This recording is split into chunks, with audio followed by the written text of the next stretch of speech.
Hello, hello. Yeah, don't mind this. I'm trying to figure it out. I'll leave your bits. Just go back home. I'll be back in a few minutes. Okay.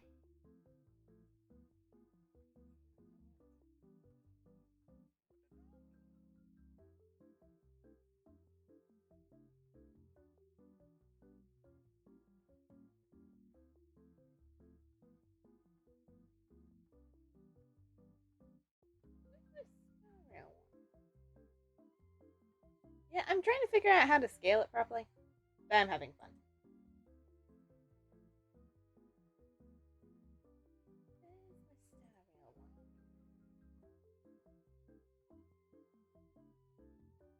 Yeah, I need to scale it properly, so.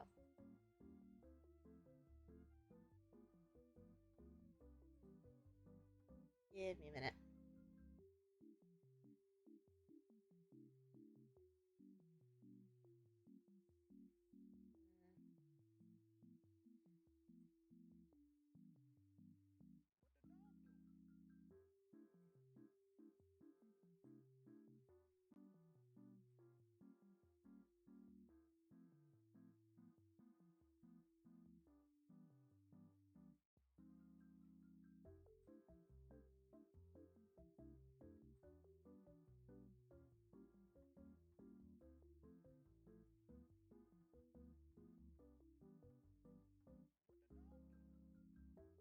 Well, ignoring the fact that I'm in the wrong area.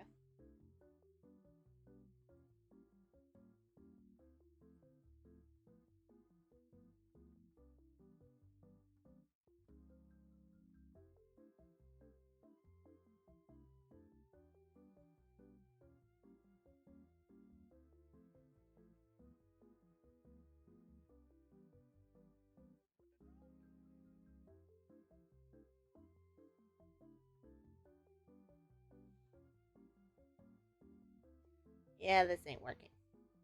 As much as I wish it would.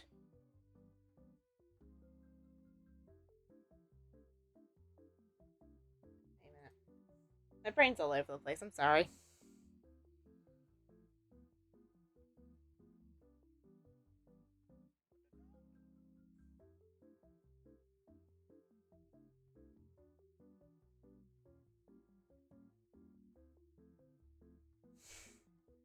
Okay, it's finally Oreo stream now.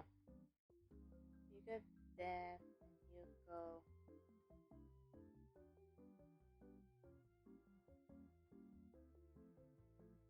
There we go. Probably should have gotten that sorted earlier, but I didn't. There we go. Oh, wait.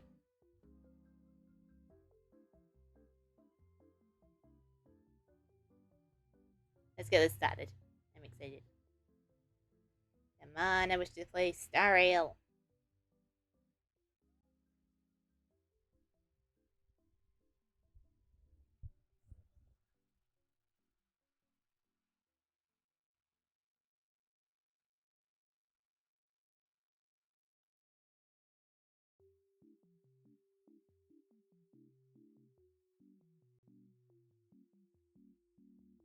Seven.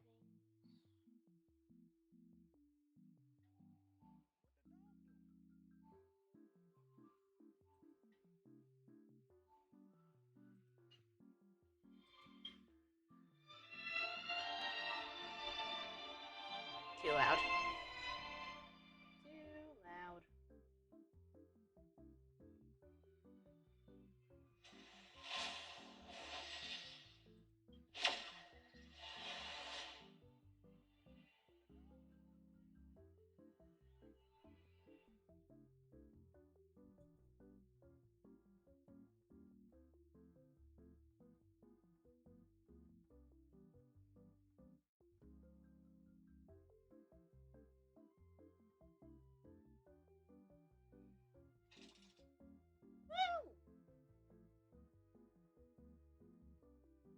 I need to get more of these at some point.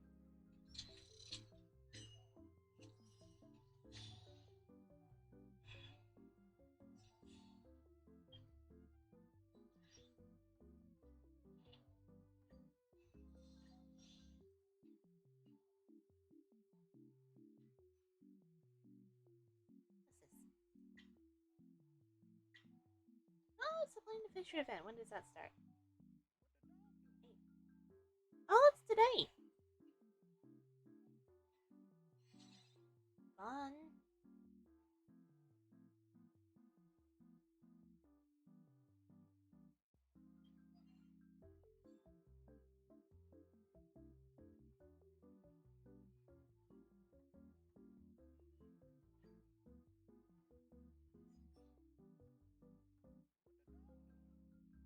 Oh, wait, I actually need more of these.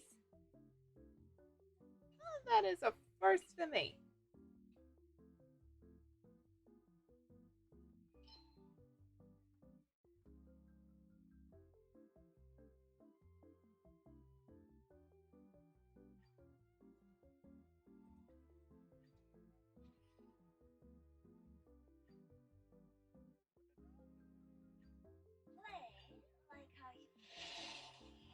Yeah, we're just cutting her off today.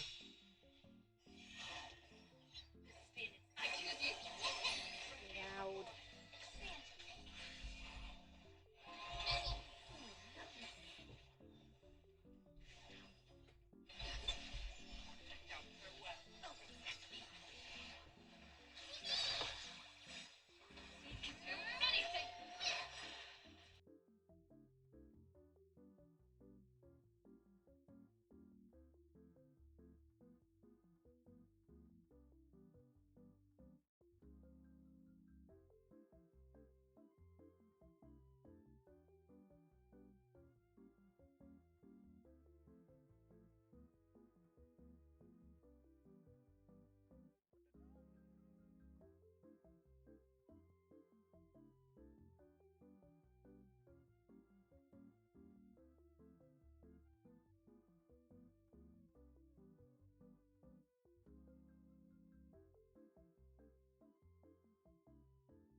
Okay.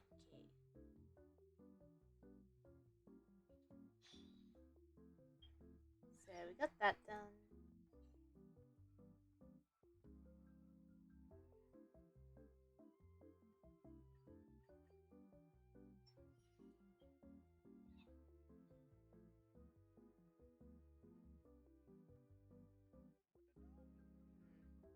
Well, we've got all the materials we need for him.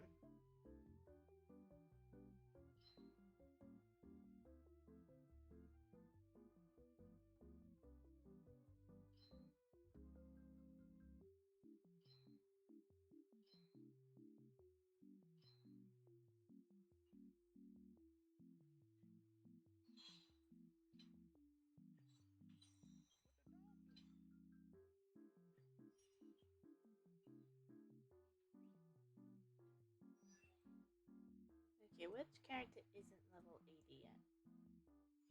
I mean, Boot Hill is, but like being built. Oh no, he's got enough. Kimiko? Got 6 of those.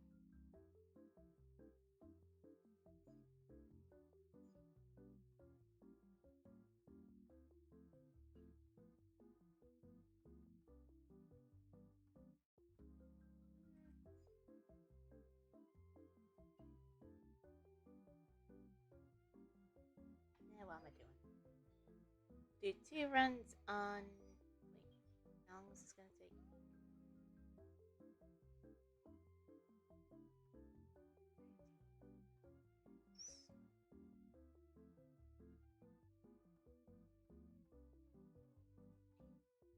Okay, we're gonna do 2 rounds of this.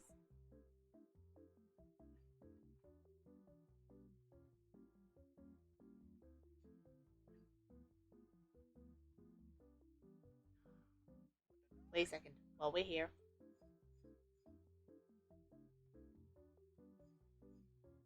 Where is she?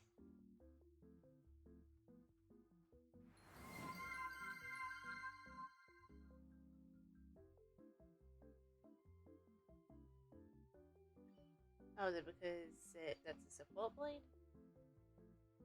Wait a minute.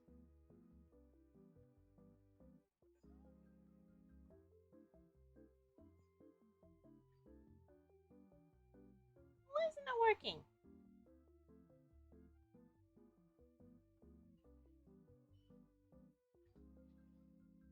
Oh, I think.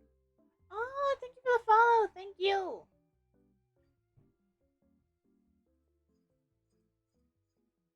Hmm.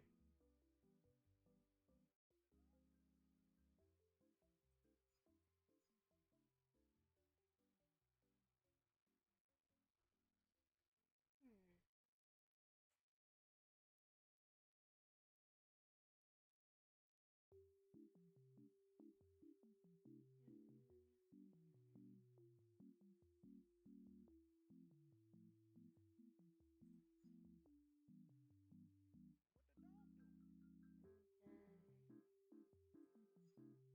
This makes no sense in terms of a team, but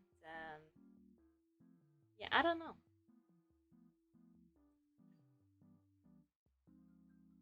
Oh god, this is bad.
I couldn't figure out how to get it to work without taking up so much space.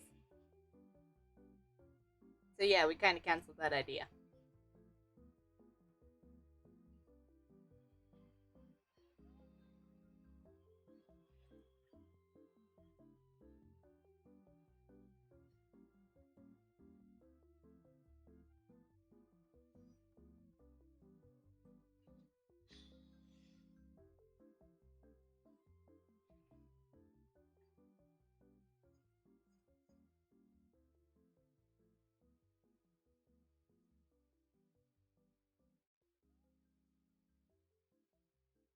Oh my god, it recommends Teams. I mean, I knew there was a feature that was going to be added, but finally!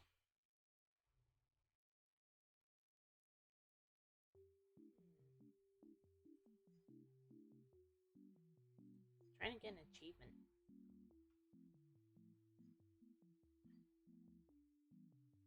Oh, come on!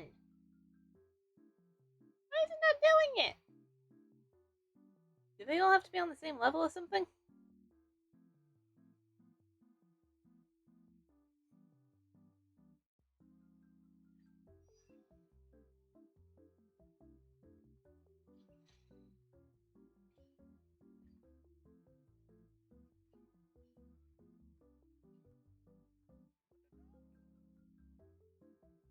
Why is it not working?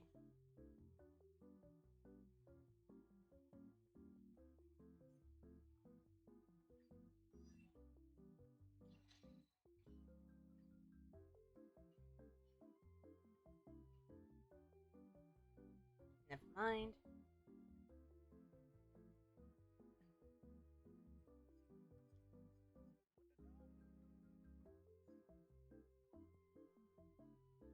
Hmm.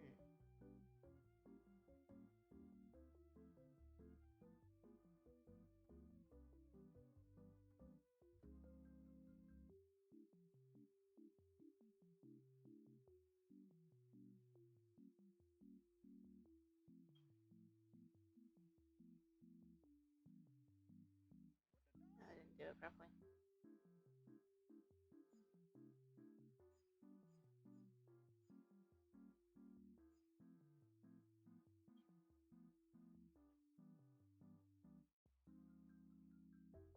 The hell it is!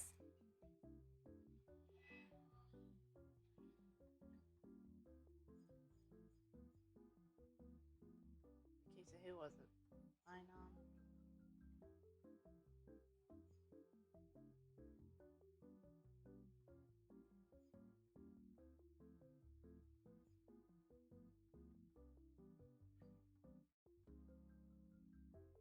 I'm mainly using Fine on Team just so he can clear any enemies that are in the way.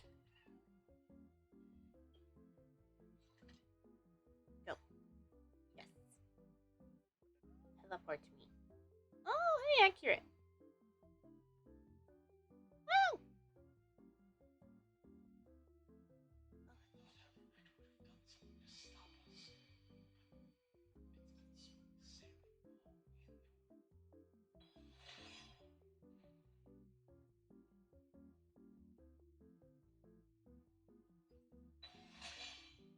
Oh, wait, I got to stop. I forgot. Are you ready? I'm going to open this door.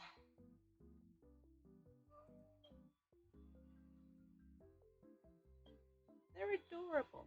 3, 2, 1. Warning. Object does not have access permission.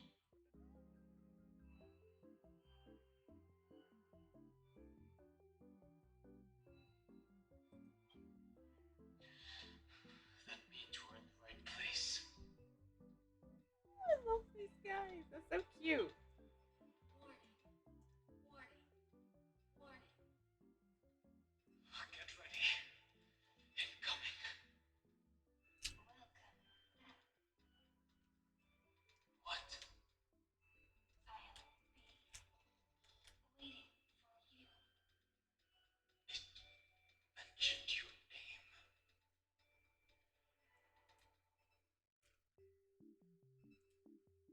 Okay, it's either Evernite or Cyrene. I'm calling it.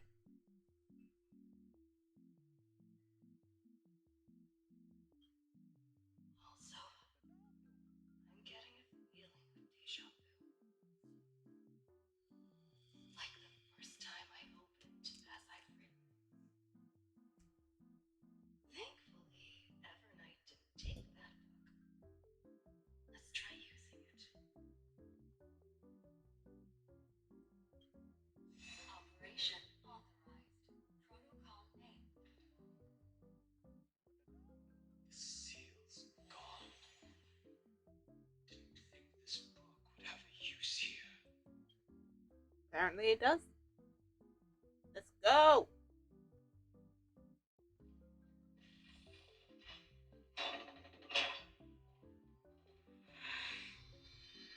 Is that... Okay, judging by the sleeves, it looks like Cyrene.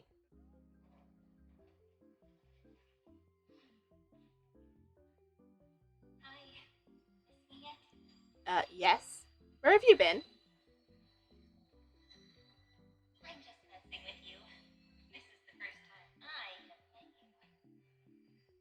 Executing protocol. Format object. I'm so confused. Formatting progress. 0.015%.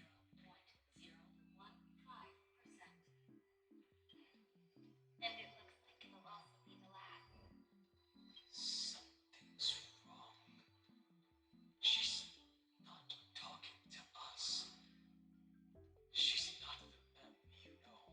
Could she be a Cyrene from the past? Well, you got 33 million something cycles to pick from, so. Hydrate, you bastard! Hydrate! Okay, started, shall we?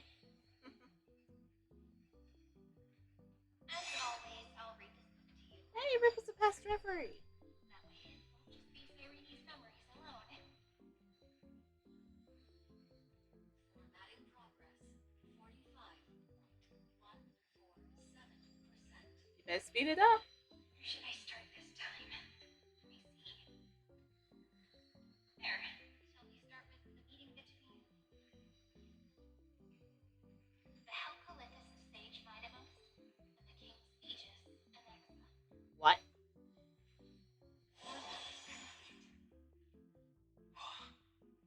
So that's what the fan art on Twitter was on about. She just said.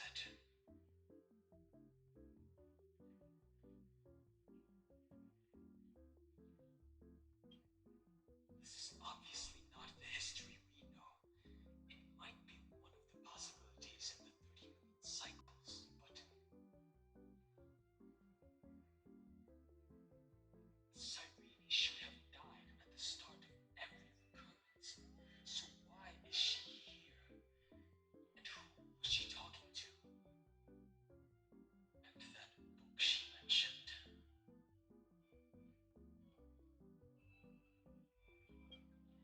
That's very likely.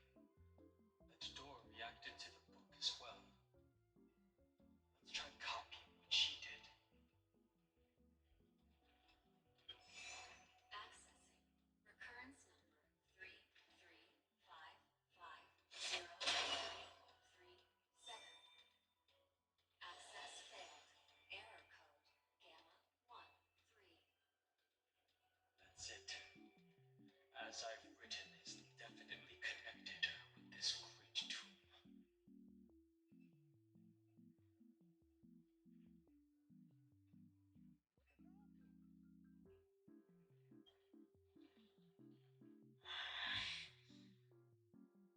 There are 12 chapters in As I've Written, corresponding to the 12 demigods. Yep. Maybe the nameless recollections match these runes. Let's try linking them first. Fun.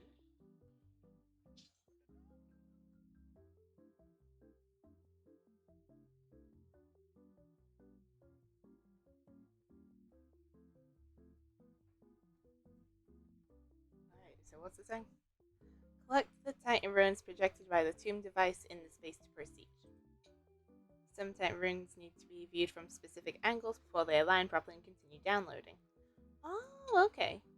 Sometimes runes require cleverly using other mechanisms to adjust their patterns before they can be fully assembled and continue downloading. Huh.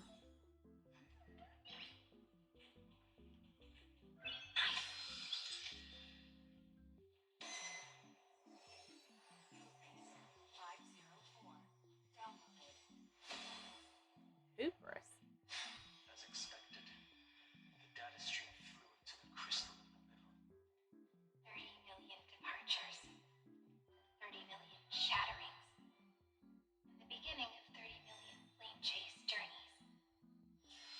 Fate betrayed Trivios, but she was never betrayed by humanity. Uploads 405. Downloaded. Oh, I should have let her finish talking. Damn it.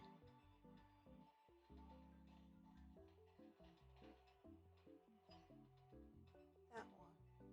Part of it's missing, so. Oh, wow. What exactly is it? Okay, so that's the wrong one. Ooh, treasure chest. May as well grab that while I'm here.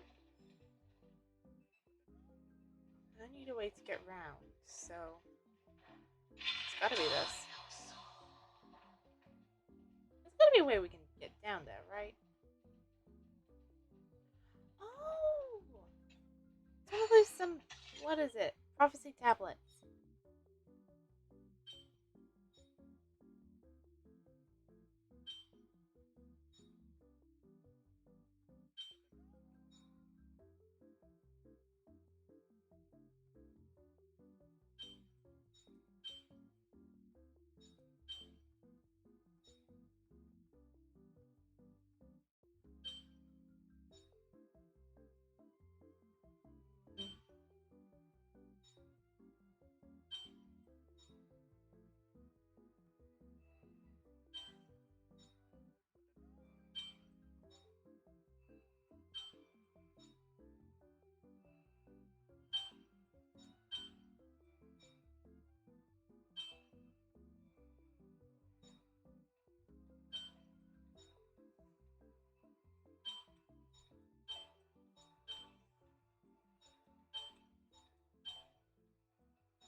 Got it. Woo! Oh, thank you. Still doesn't tell us how we can get down there. Oh, wait, yes it does. Take it back.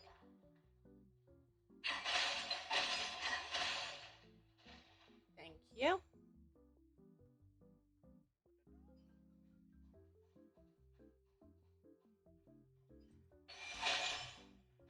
We're exploring this bit.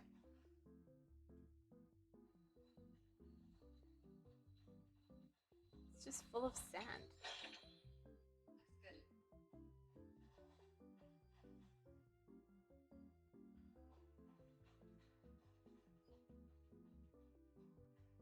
Anything?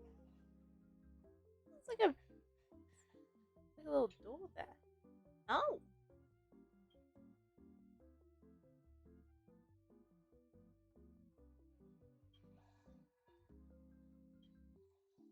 Okay. Let's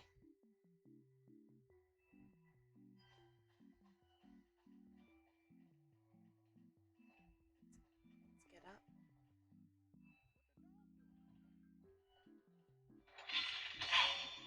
You must be very familiar with the story of time now, so why don't we leave some pages for the heroes instead?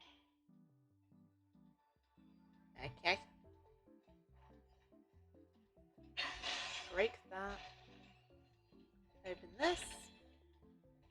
bit of that.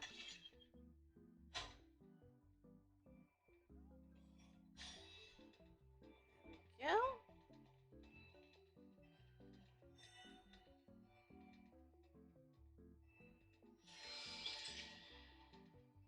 Oh, Oryx. So Talantin Oryx. And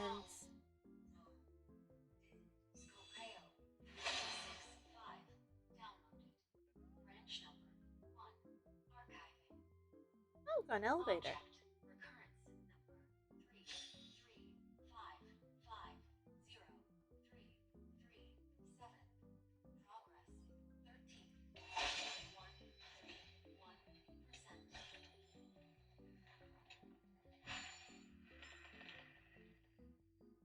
Thank you, Finon.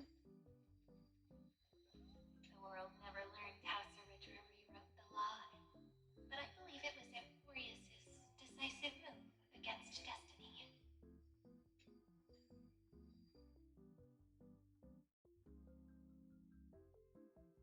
Huh. Let's go! Hidden depths! Not really.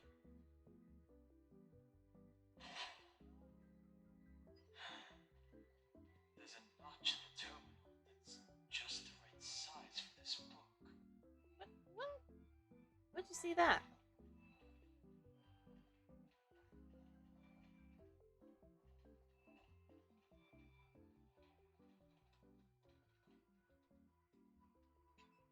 Oh, when the book's closed.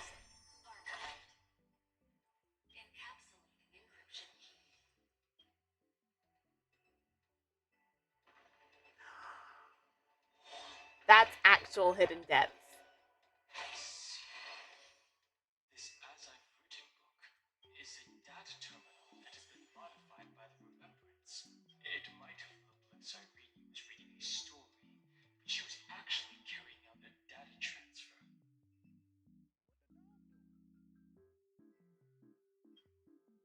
It's probably the entity deep within this tomb. The details aren't clear yet. Pause. He's got teal highlights. I like that. Very pretty. No wonder these facilities are reacting to it. This book is a key. Huh, so provider of stellar jades and The truth regarding the scepter. So where did she get this key?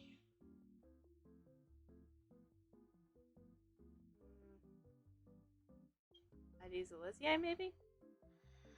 The oracle cards in Cyrene's memories do resemble the book, but their external appearances are not exactly the same.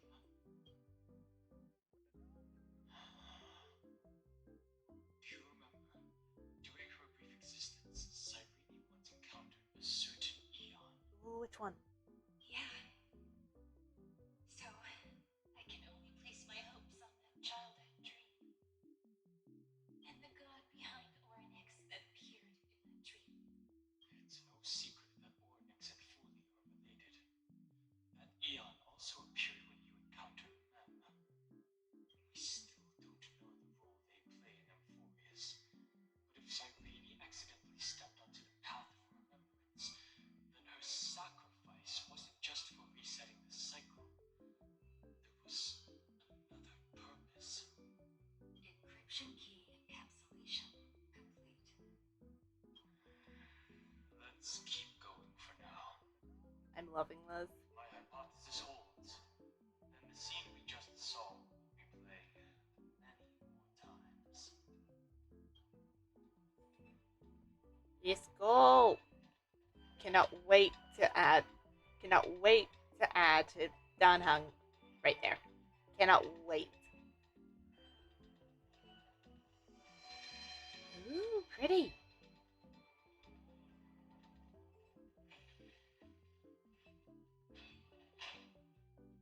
Ooh. Jellyfish. Evernight's eyes are everywhere. No, for Don't get sake. too far from me. The chronocognitive anchor will protect us.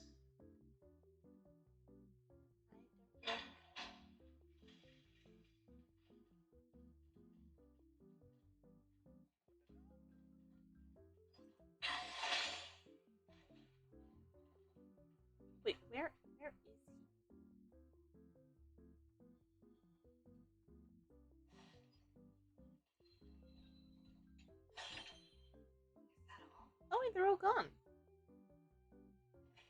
Interesting. What is this? It's hard to believe.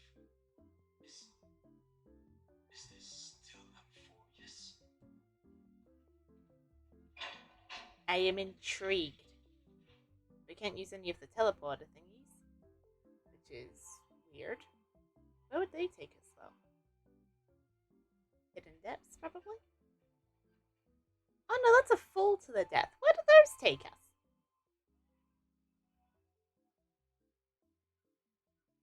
Either way, I want to explore past there, those kinds of areas, not just this single bit. So many countless storage arrays. This would even rival the cyber prison of New Peace. How would you know about cyber prison? Look, what a magnificent sight. Even this classical world contains a futuristic palace like this. When I easily see I end up looking like this after a few thousand years. Executing protocol.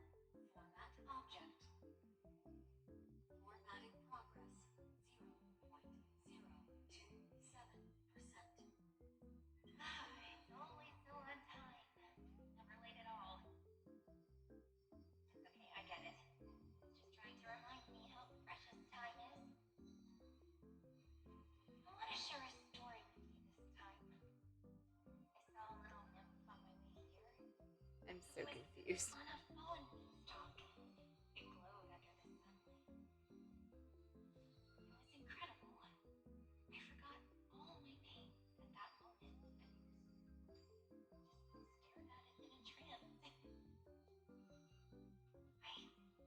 I wonder, did every Cyrene in the past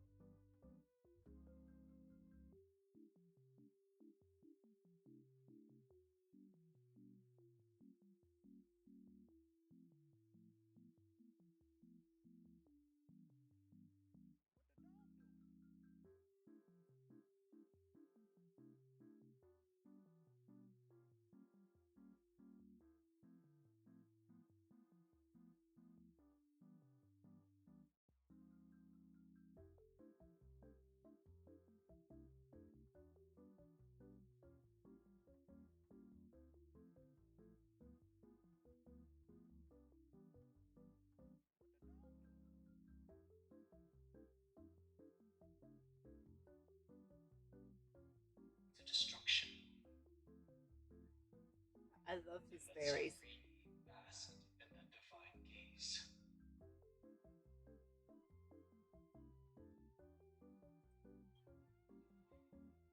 Humanity cannot judge eons based on our own common knowledge. The Remembrance has always been an observer of the universe, ever since their birth.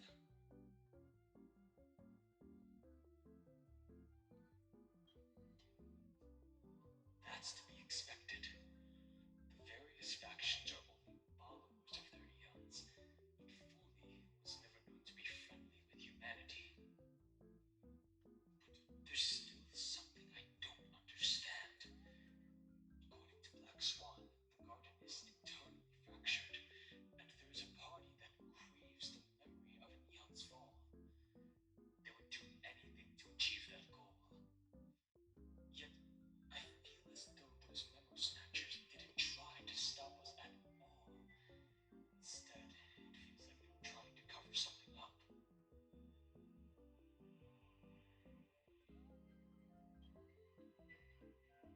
Most of the time, the gaze is simply a natural phenomenon, though some pathstriders regard it as a supreme honor. An emanator, however, must possess power granted by an eon's blessing. I know what you're thinking. That theoretical emanator of remembrance remains a mystery. But now, I'm leaning towards the idea that what the garden's mirror reflected was a kind of miracle that Fully left behind.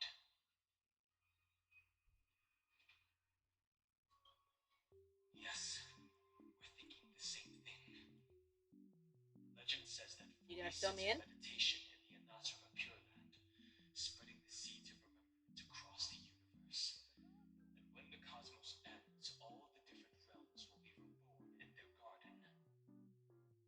If this sealed off world is also within their gaze, then it's not too big of a stretch to surmise that they need a mechanism to save these incredible amounts of memories and store them somewhere out of the erudition's sight.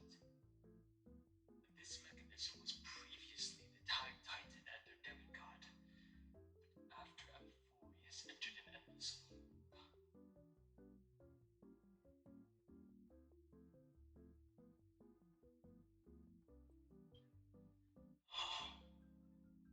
It's that ceremonial blade. Now, I can say with certainty, time is the page on which that eon records Amphorius.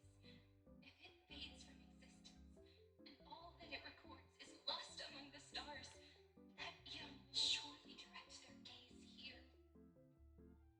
And it will be a glance that spans time and space, transforming each incarnation of me into the power you shall wield to reset time, imbuing my soul into this ceremonial blade, and creating an endless link chase journey.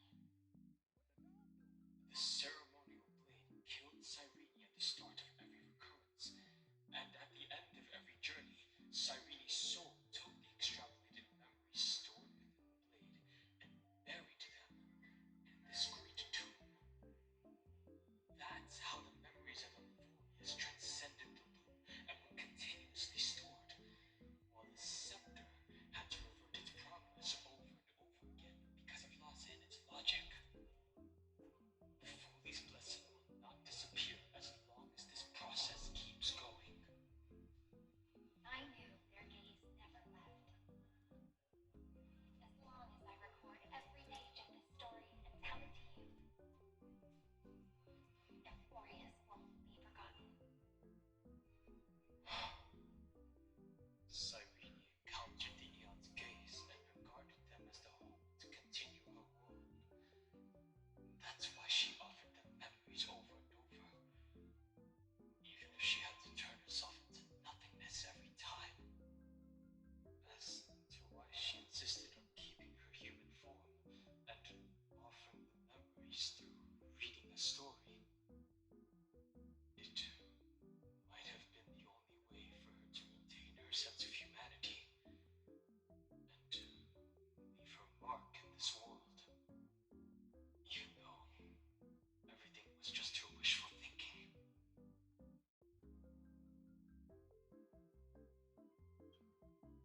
Right. Based on the runes on the floor, the encryption key from earlier should be used here. Fagusa. There are 3 keys in total. Is that Oryx? We're 1/3 of Where's the way that? through. All I know is that one of them's Fagusa, but I can't remember what the other two are.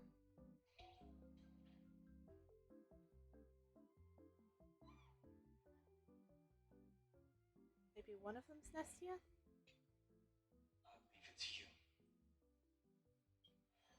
You never say anything, but I know you're listening. Every story I've told is like a little key that opened a door in your heart, no? The path has appeared. Go. You get to explore! There's 2 directions.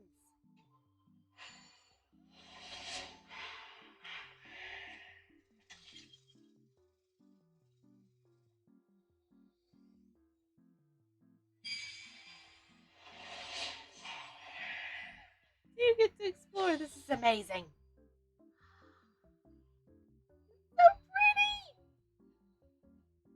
Then, the sky sent down rainbows and showed the world a gentle smile. Hyacinth! Formatting progress 93.998%.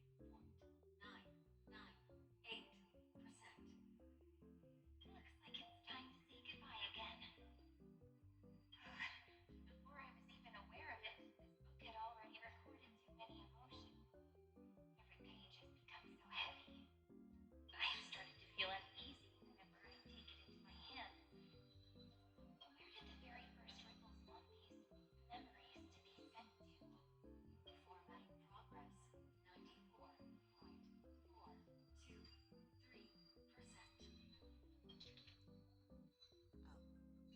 thought it was going backwards for a minute. It faithfully fulfills its duty, activating and formatting, never changing, like the fate of the flame chase in every cycle. If I can only write the same ending every time I lift my pen, then is this weighty saga just an overly naive dream? Formatting progress 96.024%. Process error. Analyzing. Process error. Analyzing. Really? Are you encouraging me? I'm so confused. Thank you. I'm sorry for making you see this embarrassing side of me. I'm so confused. Everyone's still working so hard. If I'm the only one who's crying, that would be romantic and all, but not planned. Thank you for listening to me all this time.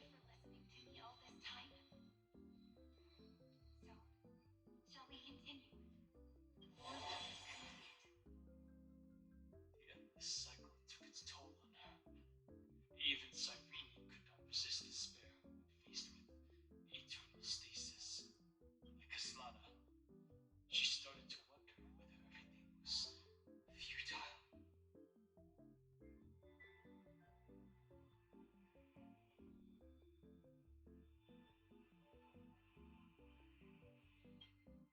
Indeed, but I still haven't figured out one thing. Who exactly was she talking to? I thought it was an Eon at first, but the way she talked, it didn't sound like praying to a god at all.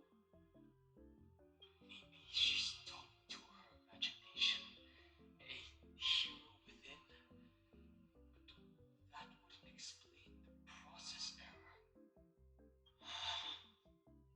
No matter who that listener is, Cyrene's storytelling is just a data stream for the scepter. Maybe, she thought, as long as she kept tossing drift models into the distance, someone was bound to pick one up someday. Accessing recurrence number 335503337. Oh, it's that thing.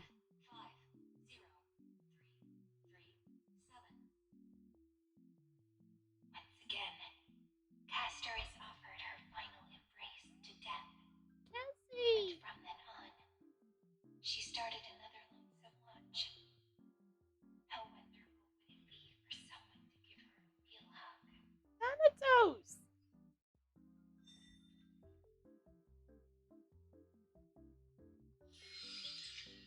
Oh. Ekia 216 downloaded.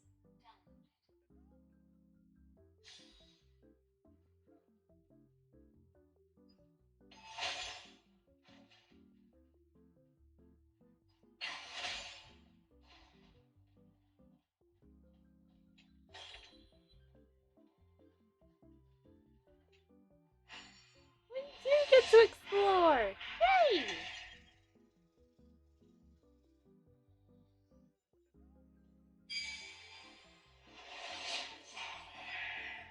I like exploring. So that's how it works. A devious cat.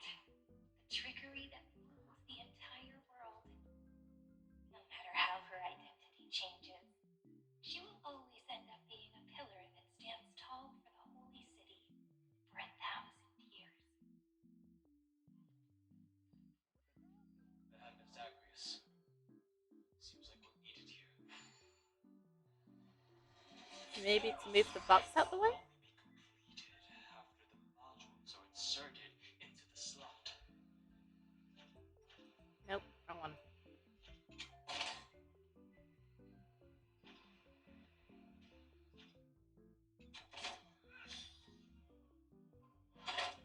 Ah!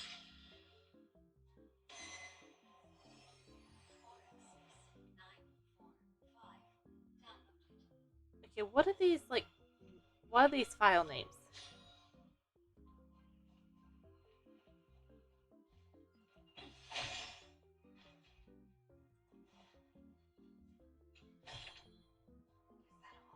I love how this looks though, it's really pretty. Also kind of scary.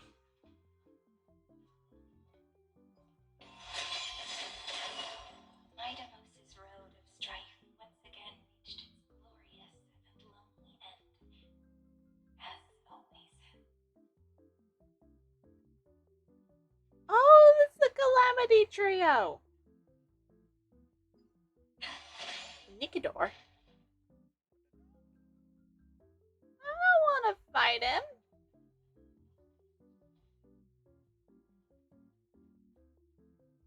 Access denied.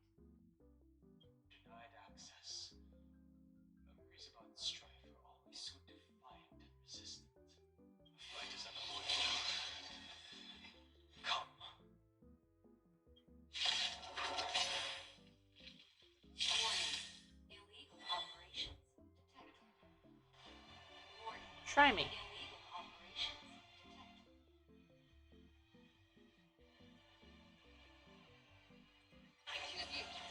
We're altering this. Step onto the floor.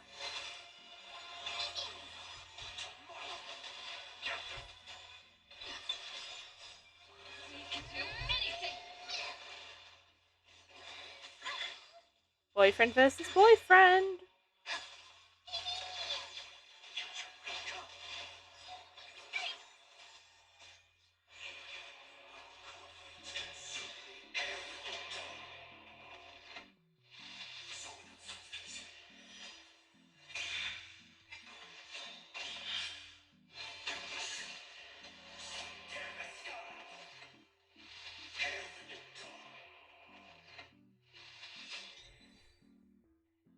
Damn. Reach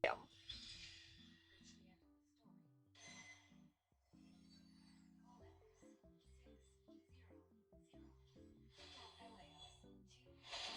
the story. Call 600. 252. Downloaded.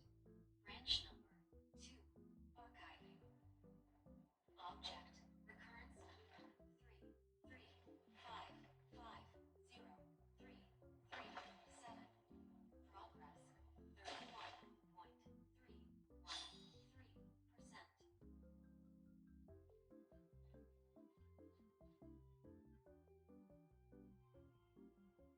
Nice. Let's go encapsulate the encryption key. Alright. Branch number 2 archived. Encapsulating encryption key. I've been wondering, could all the memories we've encountered on the way be Everight's traps? She still hasn't shown herself. That's very suspicious.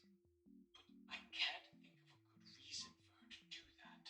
I can only surmise that she's either still waiting or someone's holding her back. I am intrigued. Encapsulation complete. Let's keep observing. Every ripple of these memories could potentially reveal to us Everight's true goal. I hope it does. Let's go back and use the encryption key to open a new path.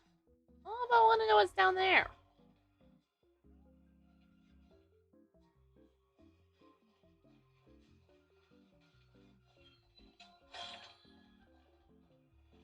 What?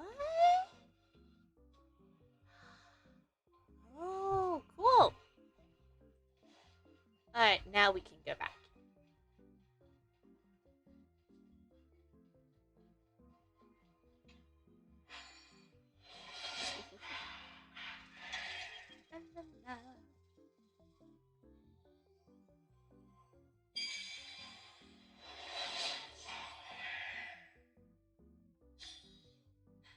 So that's how it works.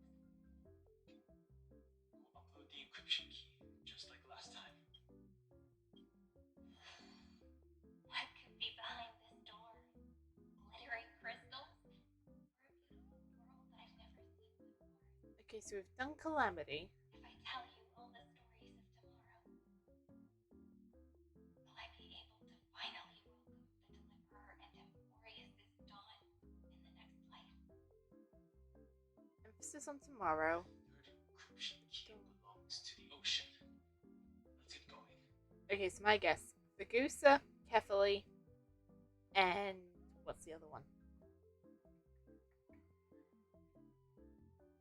Goosa, carefully. And who is it? Prophecy? I don't remember them all.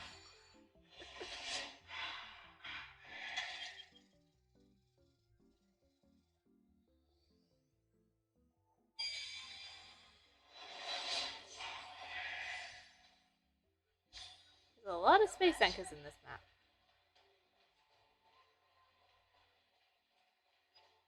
Oh, look at it! It looks like water!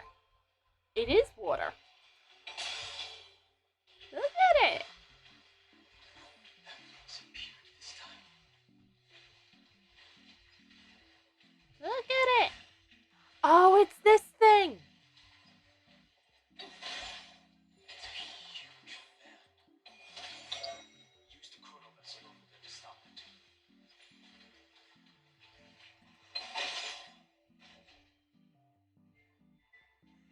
It's this part of the map.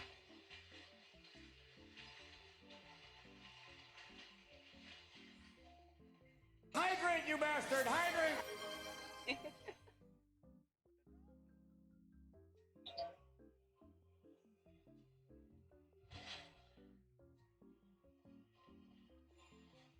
The fish dropped to the ocean, where there was nothing left. For the sake of the future, she guarded the vortex at the end of the deep sea, till the very last moment.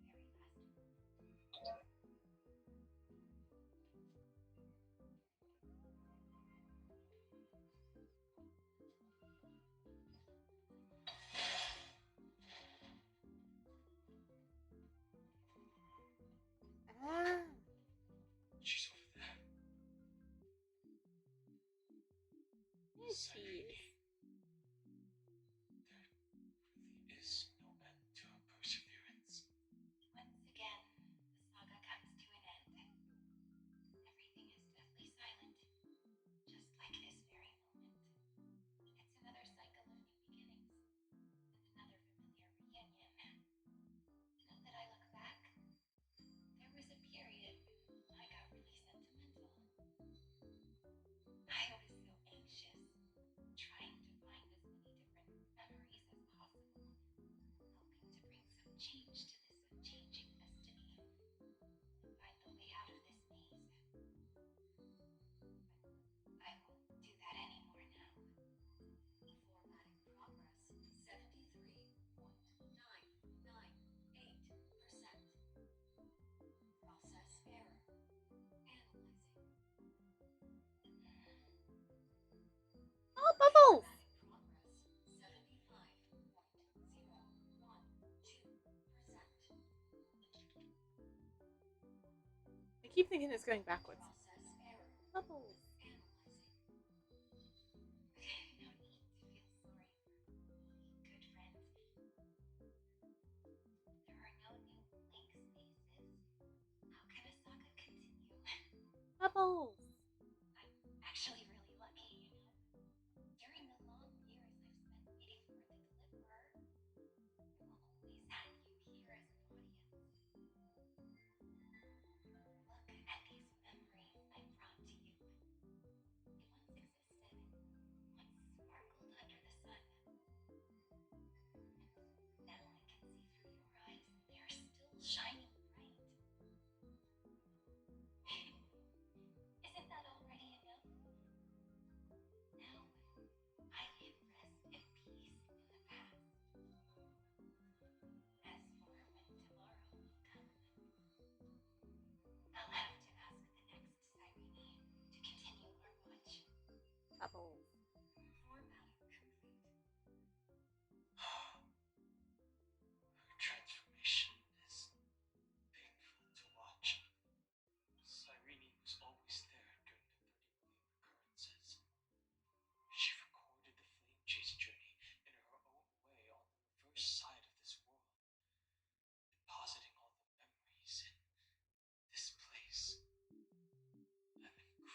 find out eventually. Accessing recurrence number 335503337. Where are they?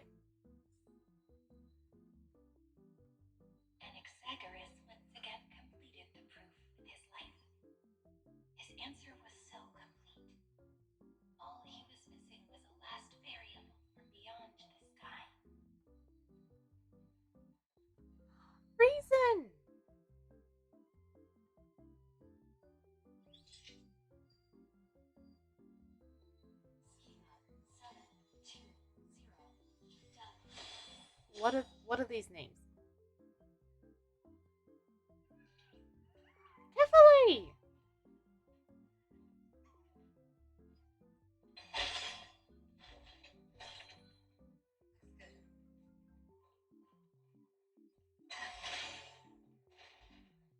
World bearing. This divine authority is so heavy that I do not know how I can even tell its story.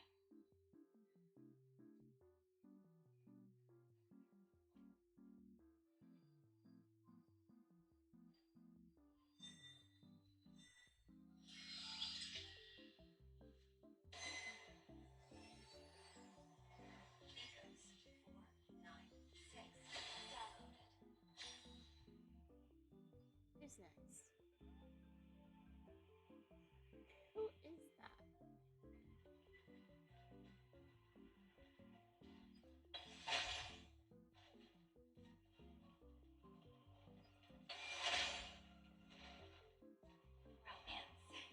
Oh, Nestia! Forged the long staircase for humanity. How wonderful it would be if she could witness the dawn with her own eyes.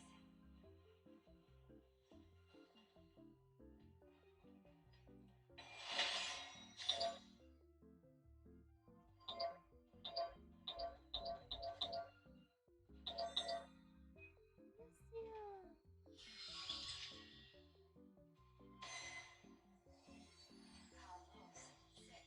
Cosmos 618 downloaded.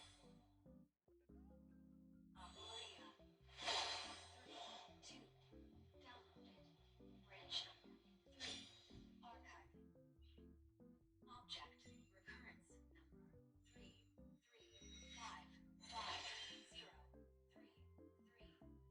Oh, this is the one! It's on the fan. We need to use the chrono vessel to stop it first. Not what I'm on about.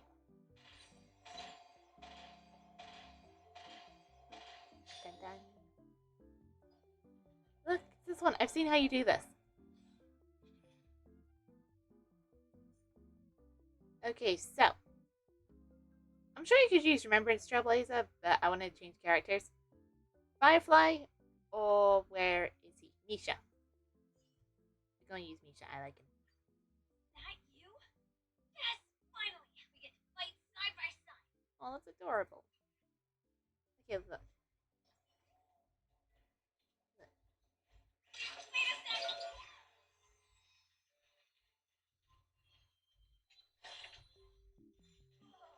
He left such a generous tip. See? That's how you get through.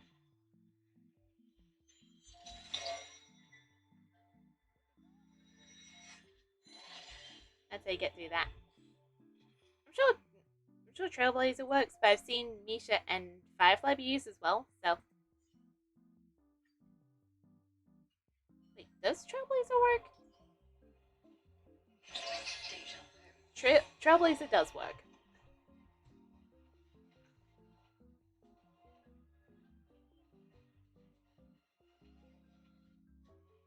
Give me that. I found a shiny thing. That's the last encryption key. Branch number 3 archived. Encapsulate encryption key. Encryption key encapsulation complete. It's time to go back and activate the system in the middle of the Great Tomb. Alright. Let's go.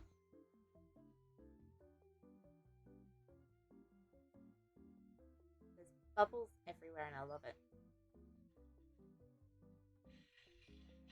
Let me in! Let me in!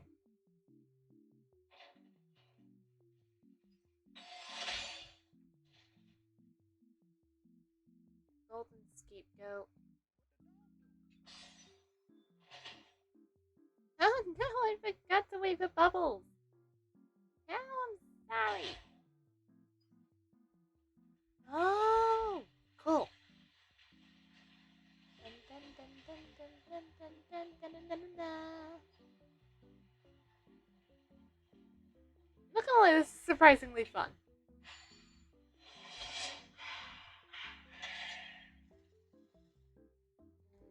Jump.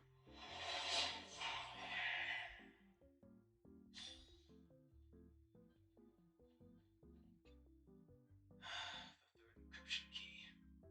And the final piece of the puzzle. I pray that you can dispel all the mysteries. Lead us into the deepest bowels of this world. Hopefully. Pretty.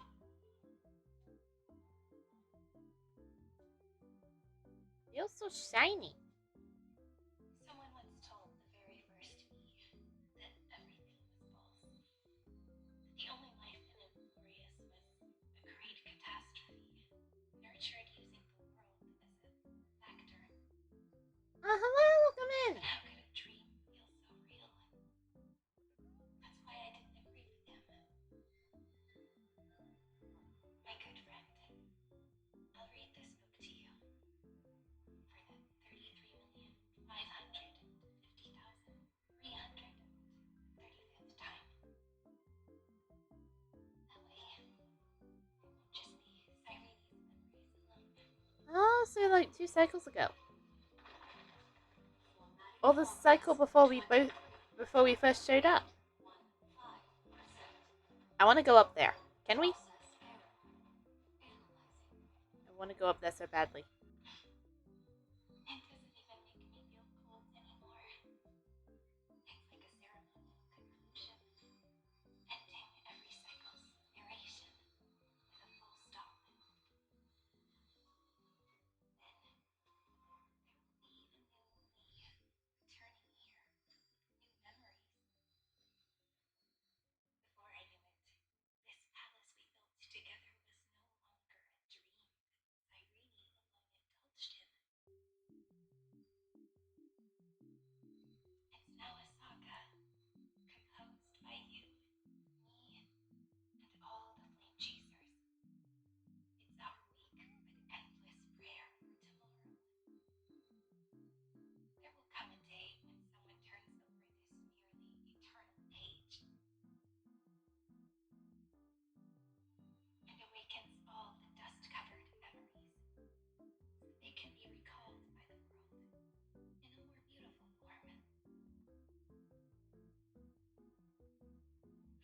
Process error. Analyze you. I'll read, and you'll listen, like how flowers always bloom, then wither. Is that Cast Rice reference? I shall welcome my own decay, becoming nourishment for the next flower's bud. And you shall continue to wait here, protecting this garden of memories. That way, when the deliverer arrives, the first thing they'll see is an endless sea of flowers. That is a Cast Rice reference. And our stories will be lying silently among the flowers, like every ripple of remembrance. And they shall become the epic known as I've written. The texture of memories is preserved in countless pillars. She gave everything to record all the forgotten recurrences across the 30 million cycles.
with the map on top.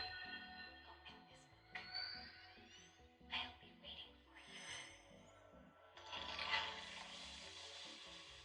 Operation authorized. Protocol phase. Initial. Welcome to the Demiurge Matrix. That's what Alexa was asking about.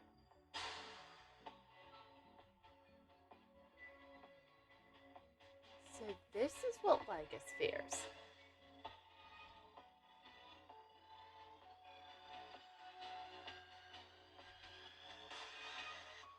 Why are there holographic bodies everywhere?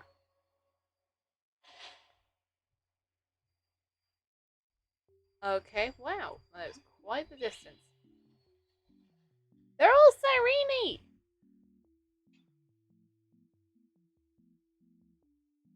If the departure was part of the cycle, then perhaps in every reincarnation, Castris would take care of this pristine soul. Though she chose to break free from the cycle, this soul will not journey to where the west wind ends, but will descend into the great tomb to carry on hope. Does it say the same thing if you talk to the other bodies? Oh no. Oh, hello! Thank you for the follow! Oh wow! Okay, her countless deaths within the cycle have endowed this place with an even greater, more sacred meaning. Since you've already come here, you surely won't let her resolve be in vain. Damn right I won't. Me, an idiot, could I keep one? Oh god. There's a little bug. How do we talk to this one? I don't think we can. Oh, the one on the left's gone.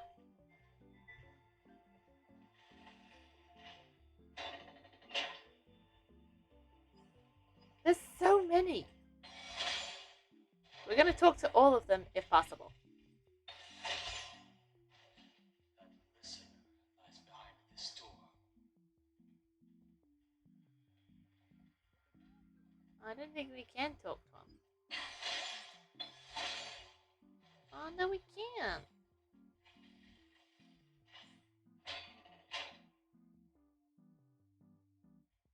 There's so many Cyrenes. She gave everything to record all the forgotten occurrences across 30 million cycles. 33. Oh? If it oh, it's the Castris mentioned.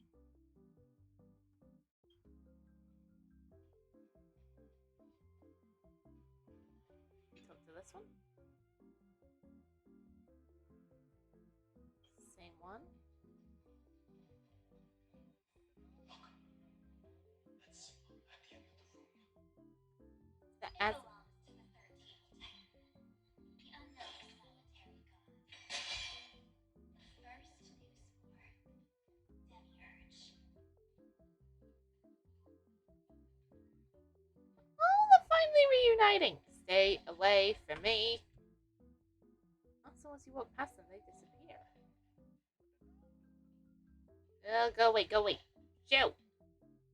Scary. Those who are lost remain lost, while those who have met will meet again. What a touching scene. The deepest place in this world is exactly the ideal location for the trailblazers to reunite. You're not the one we want to reunite with. Evernight. But you better explain everything to us. This tomb and the 13th Titan. You heard him. Tell us everything you know. You're too on edge, Donna. I've always been honest with the two of you. You've been elusive as hell, Before too. we talk about Emphorius's destiny, why don't we lay aside our differences and take a moment together to mourn for the cruel truth? I don't like how truth is in air quotes. I don't like it. So you still haven't figured it out. Take another moment to look around. Look closely. You must be curious Oh This god, is she where stood the in the final middle of test is several located. circles. Right. This What is a good question that is. this is I'm indicating a genuinely boss fight. curious. Because there's absolutely nothing here except a cold, empty void.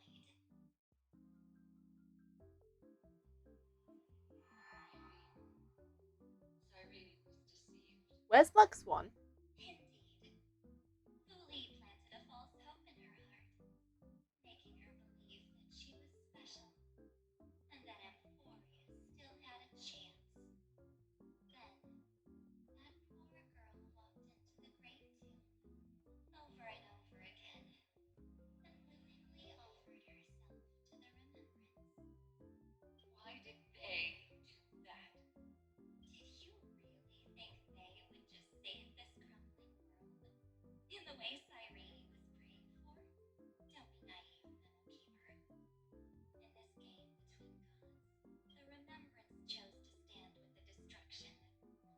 Given your evident hostility towards the garden, I find it hard to take anything you say at face value. Aren't the Memo Snatchers' activities enough evidence? They did everything they could to help Iron Tomb reach completion. And it wasn't just to obtain some fanciful memories. Let me tell you the real reason. Iron Tomb is a perfect arc. If a seed can be planted within, then the moment the Lord Ravager blows the erudition to pieces, the remembrance will be spread to every corner of the cosmos. That masterless path will be equally split between two eons. Thule will devour the erudition. This is so complicated. Do you understand now? The war among eons started long ago. Thule did not glance this way to save Amphorius. They will drain this world dry and turn it into a most poignant and tragic poem. But, fortunately, that girl's sacrifices won't be wasted. I will give her another possibility.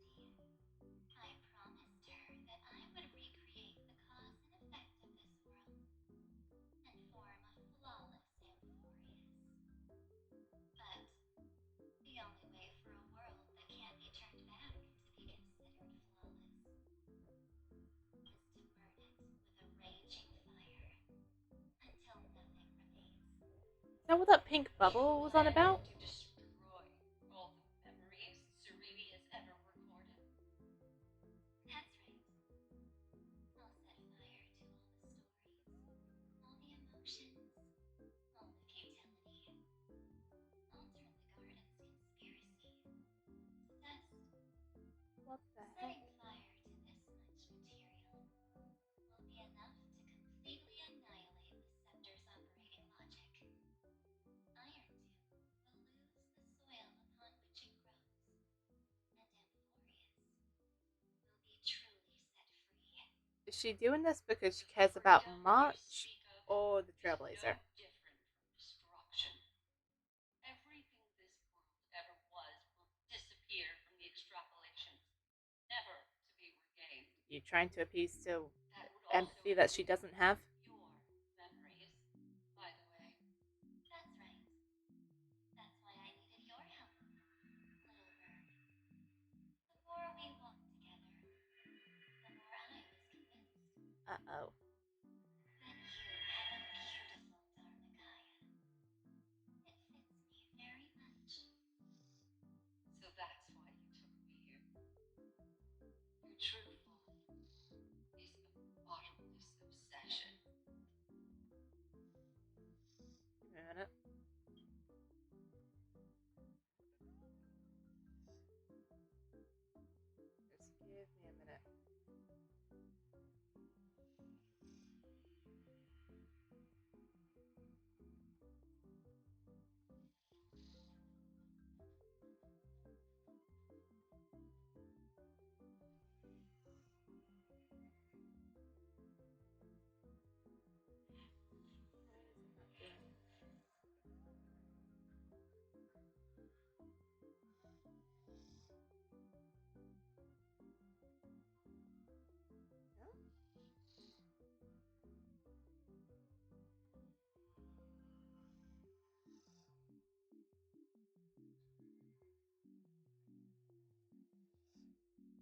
There we go.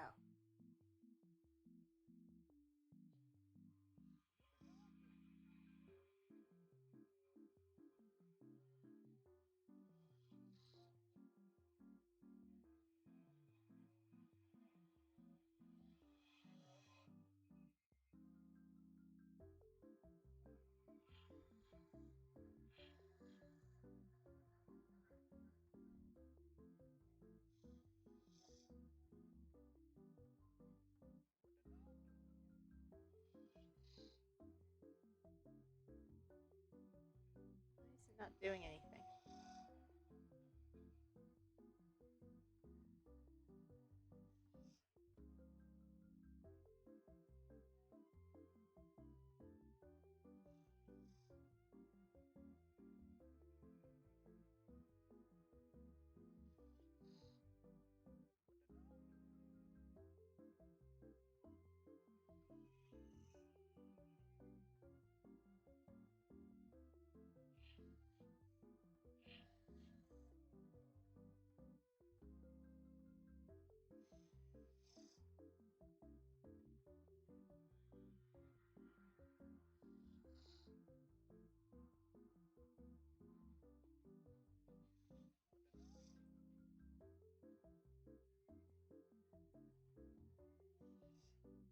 A second.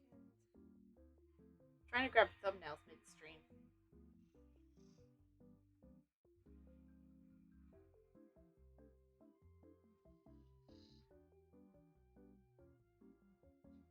Did I get it? I did. We're fine. Smart girl. You haven't disappointed me. This avatar is but a shadow cast by the candlelight. Discarding it invokes no feelings within me. What I must preserve is only my wish.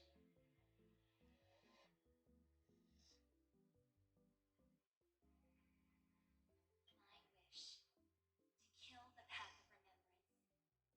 March 7th will not find peace as long as they and their fanatical henchmen exist.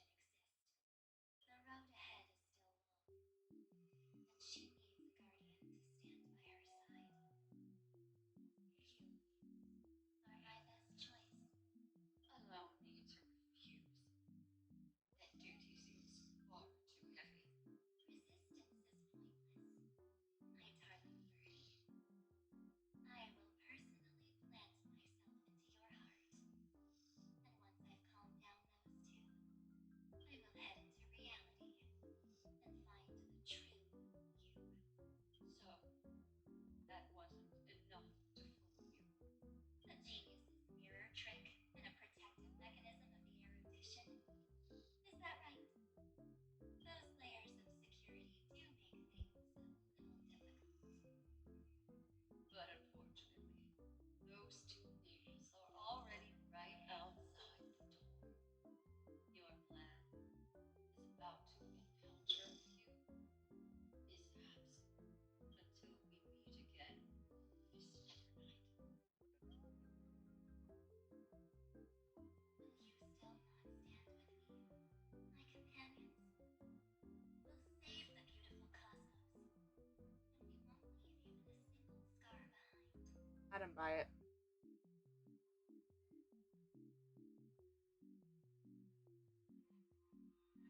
Don't get caught up in your emotions, my dear. The hero's journey of this world is just a narrative embellished with memories. Its essence is nothing but a string of zeros and ones. I'll just say binary. For your own sake, and for the sake of March 7th, I think my choice is a very reasonable one.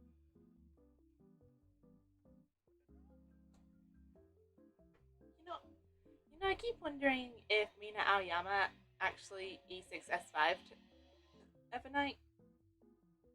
I haven't tuned into her streams, but I watched one of her pulling videos. Like, it was a bit ago now. But in one of them, she said that she she only had like 2 characters that she would E success 5 again after the one she was pulling for, and that was if Kiana ever got added into the game or if Marge ever had a 5-star form. Well, Evernight exists, so I'm wondering. I'm gonna have to look. Anyway, back to us.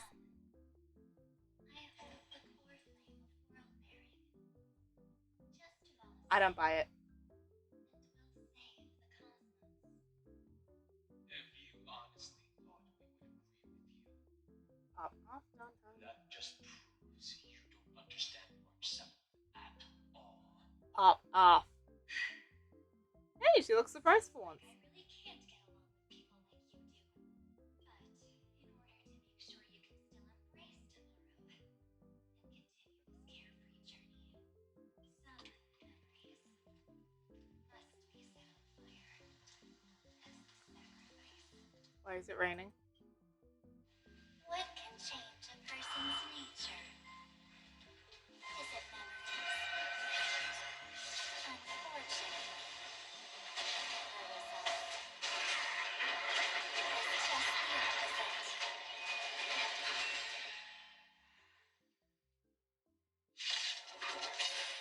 It's this thing. It's a new life. I don't have a shielder.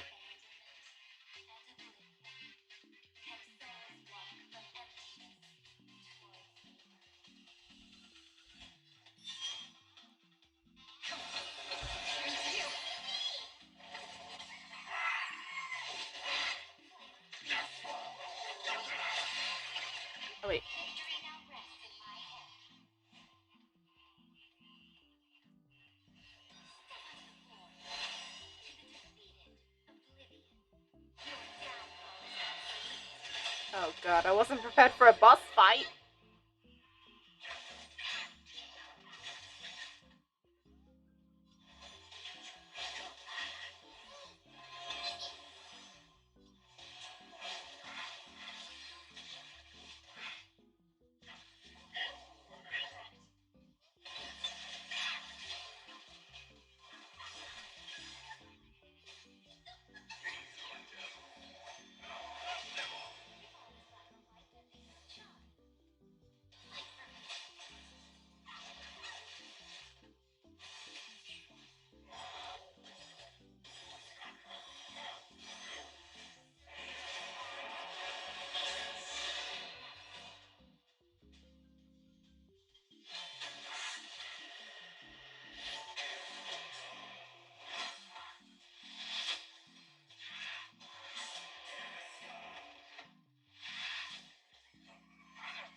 Having fine on does make this easy, but I'm still very nervous.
Pop off, Don Hung.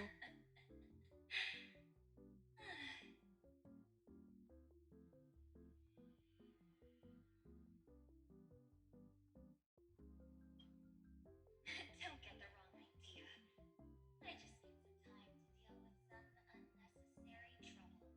Uh-oh. What's she doing? Secrets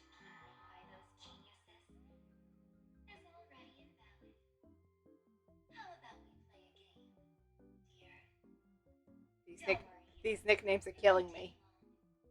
The simple multi-choice question. A or B? I understand it's too difficult for you to treat the Chrysoseirs as extrapolated data. Then why don't we assume for now that they're living, breathing humans? Don't treat me like a child. Now, the cosmos will face an unprecedented catastrophe, and your choice will determine the fate of countless planets. On the one side are companions who weathered every storm with you. They fought with everything they've got and obtained a 1% chance of victory. However, should you choose that 1%, there will be massive sacrifices, no matter the outcome. On the other side, there's a simple button. The Oblivion will burn away all traces of their existence, as well as your entire memory of this trip. But it will also halt the brewing catastrophe and spare the universe from destruction. Those who are to be sacrificed will be fully aware of the decision you need to make. There will be no concealment or deception. Tell me, what will you choose? Is there a neither option?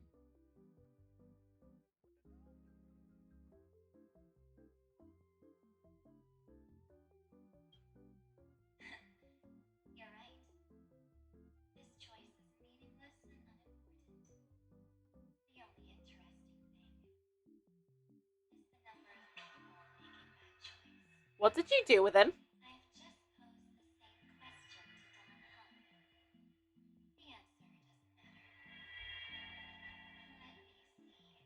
Is this trailblaze spirit truly as unified as you all claim it to be? Now, why don't you prove it to me? Baseball bat, lance.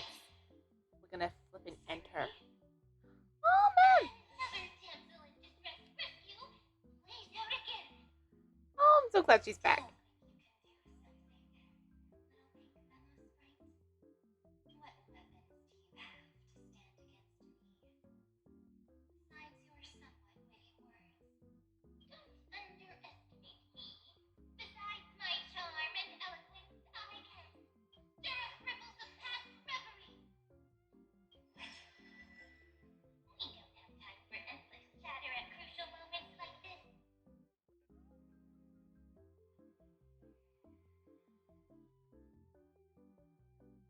Quick, Brent! Take this! Take the shot! I can't hold on much longer! Make sure you get the focus right! No time to explain! Quick! Well done, Brent! Now leave the rest to us. Us is in the memo sprites.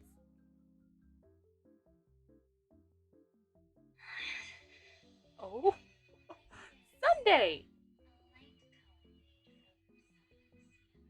Sunday's ripples. Oh, and there's a harmony intertwined with it. Looks like someone's been busy behind my back. We meet again. Naive. I'm as confused as you are. I know you mean that as a compliment. But as for the word naive, I think I'll give you that one back. Welcome to Ides Elysiae, a small village shrouded by the veil of Evernight. Now, this memory will also belong to you. Let's give you a taste of your own medicine. With my home as the inspiration, I've created this maze. Hope you like it, Miss Evernight.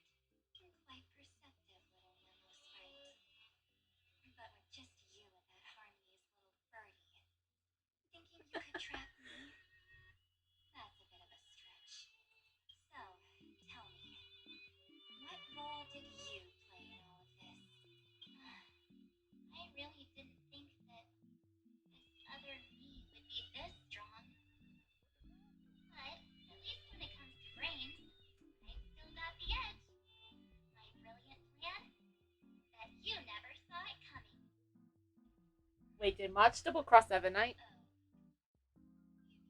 Oh, you mean that time? In that split second when we switched bodies, with your last flicker of consciousness, you hid yourself within the Titan's veil. Huh? You got it already? No suspense at all? But my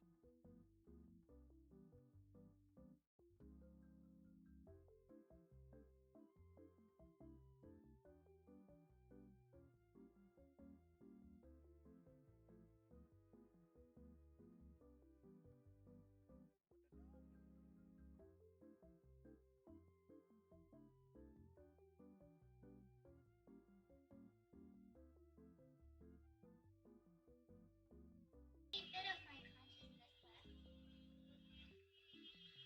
You whoosh right into the camera. But if you put it like that, aren't you leaving a lot to chance? No way. She will definitely be snapping away all over Amphorius because she promised me to take photos. I'm guaranteed to run into her eventually. True. You really know her well. Miss Evernight. Let's be real. My amateur skills aren't enough to keep someone like you contained.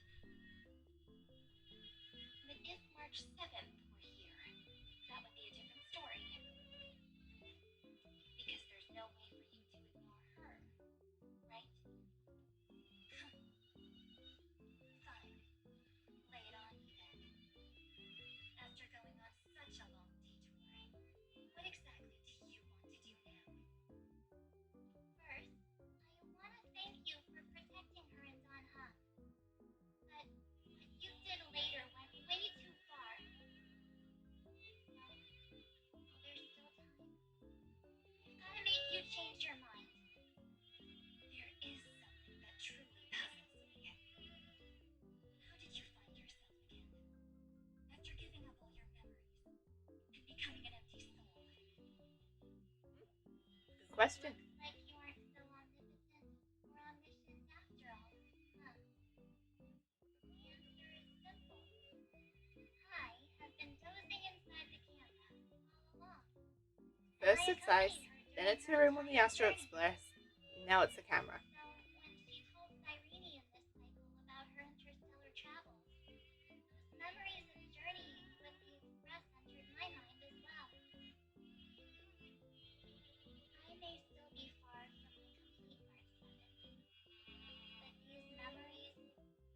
my complete March 7th, but these memories were more than enough to find you. So, you know what led up to this, and what followed, right?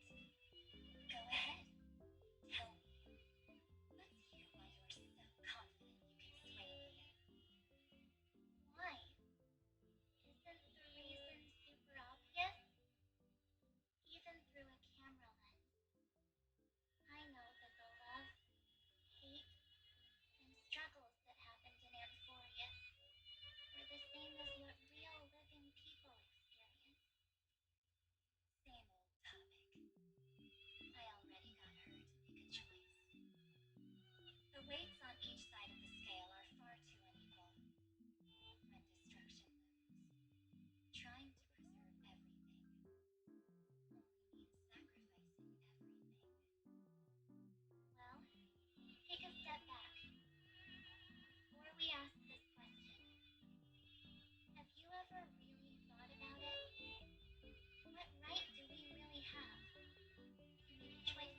It's really cute, but really twisted.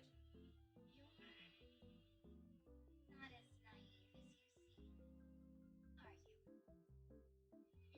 naive as you seem, are you? In that case, I can prove it to you. I won't answer for someone else, but for myself. Where are we going? Here, hold it. Oh, It's cute! a spirit.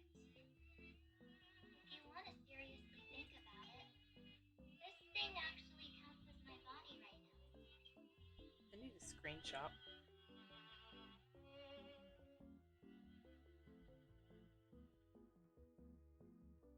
Got it. Its memories are all drawn from the camera's photo. In other words, from my journey of trailblazing. Oh, it's so cute!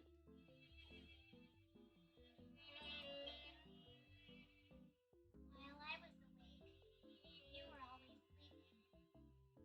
So talking about this probably doesn't feel real to you.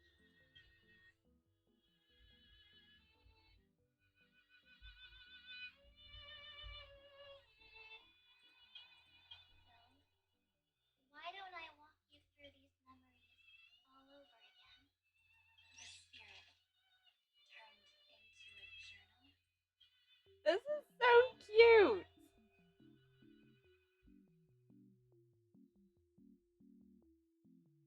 Oh, look at all of these! So that's the room. Pom Pom, Ronya's speech during the Bellabog event. Her little gremlin version on the wanted posters, and Pom Pom sleeping. Oh, this is really cute. Yep, that's what memories are.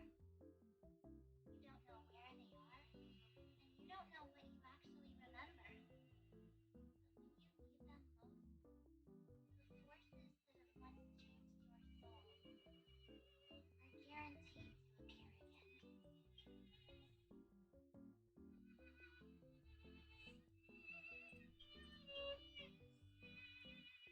That was really cute.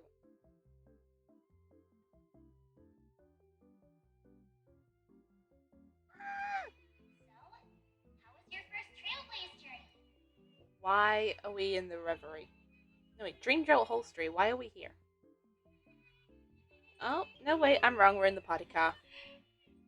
It was very fun.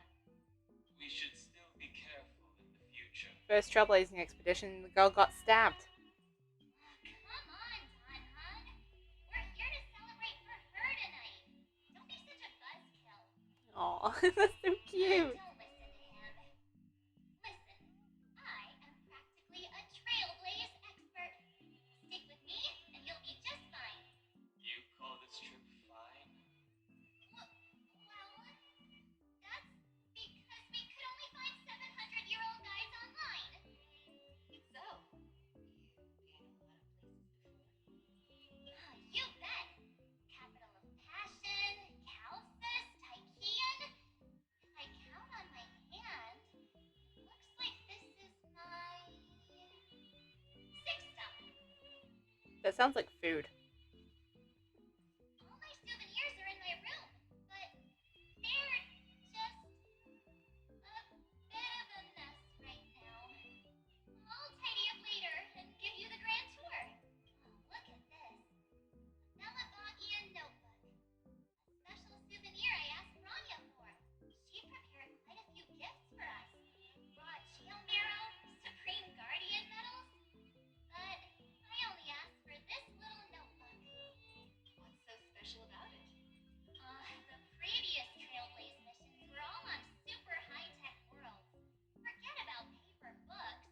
Even holographic projections were ancient relics there. Eurillo is completely different.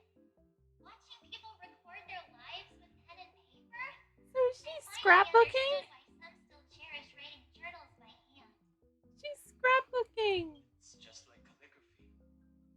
Those deep emotions buried in human hearts can only be awakened through such seemingly thankless actions.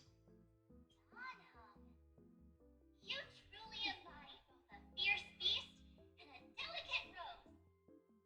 Literally. Anyways, that's what I thought too.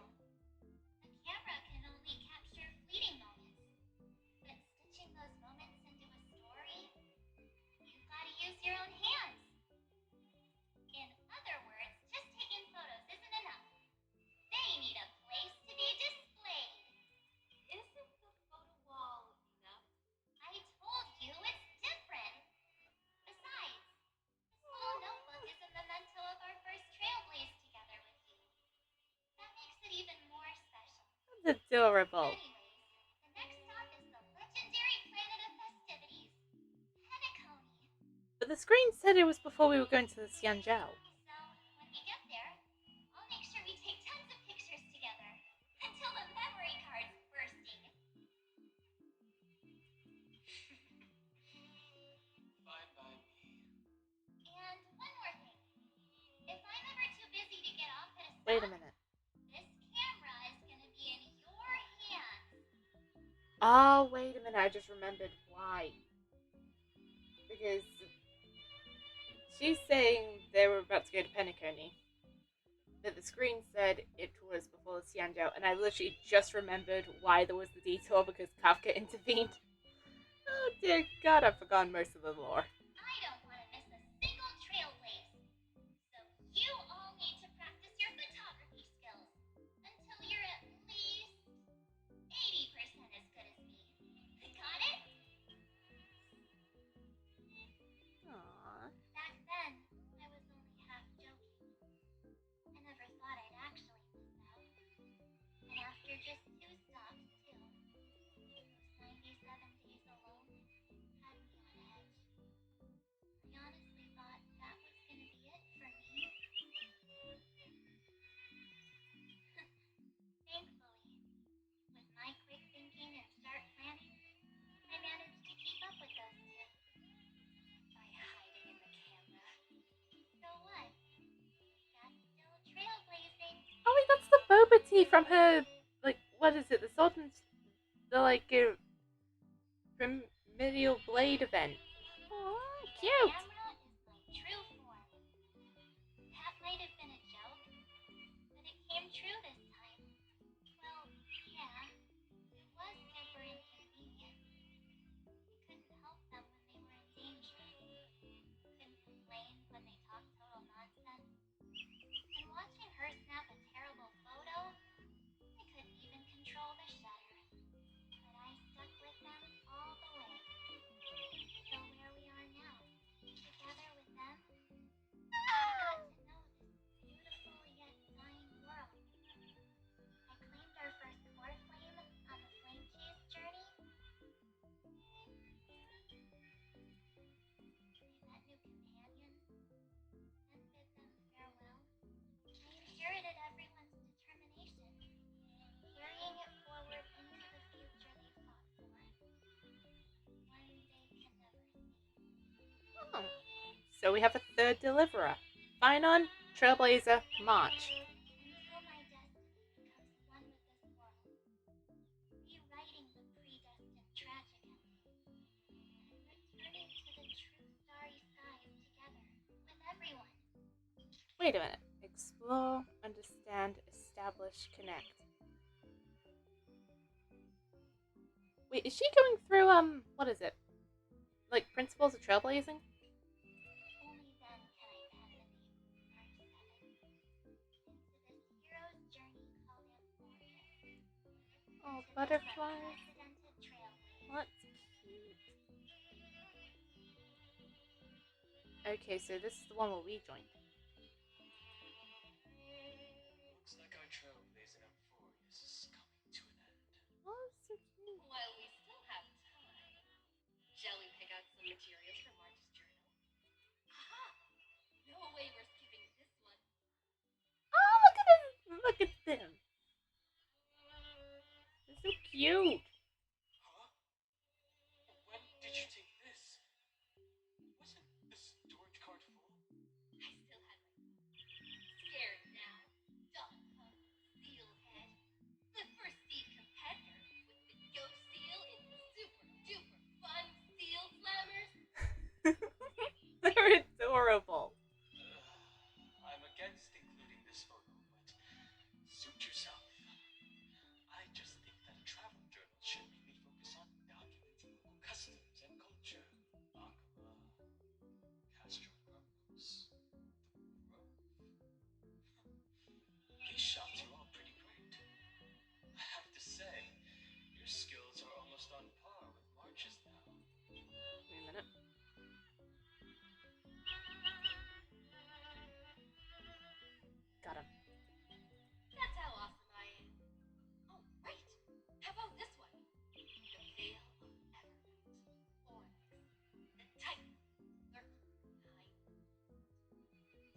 cute.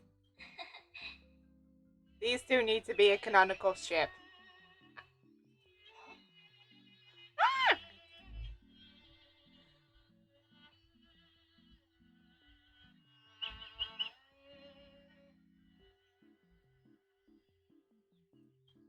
Did you hear something? March 7th. Perhaps the photo captured a trace of time's divine power. This is adorable. Played echoes from your memories.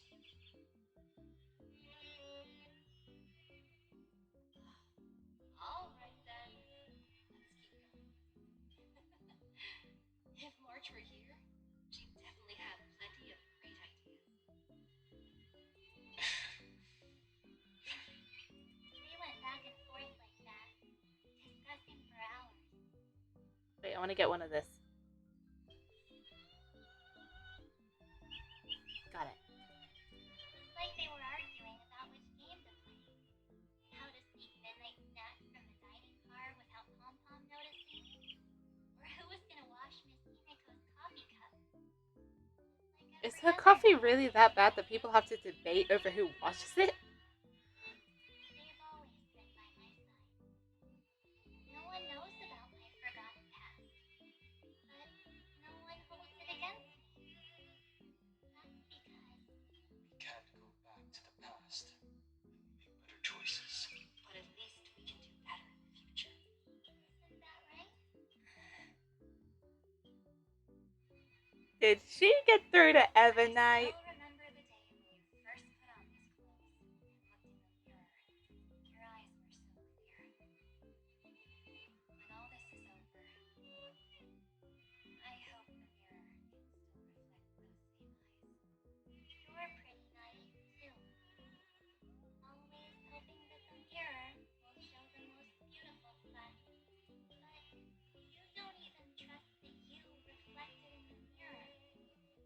And if you keep trying to shoulder everything for me, then I'll actually end up as a wallflower, waiting forever for my turn. Yes, I get it, March 7th. I only have your memories. And you have always been the me that I wanted the world to see. Ah! Oh my god. Just hearing those words from you makes me feel super satisfied. He's so Well, cute. I've appealed to your emotions. As for reasoning with logic, could you help us out here, Irene? I'm here. Finally my turn to shine, isn't it?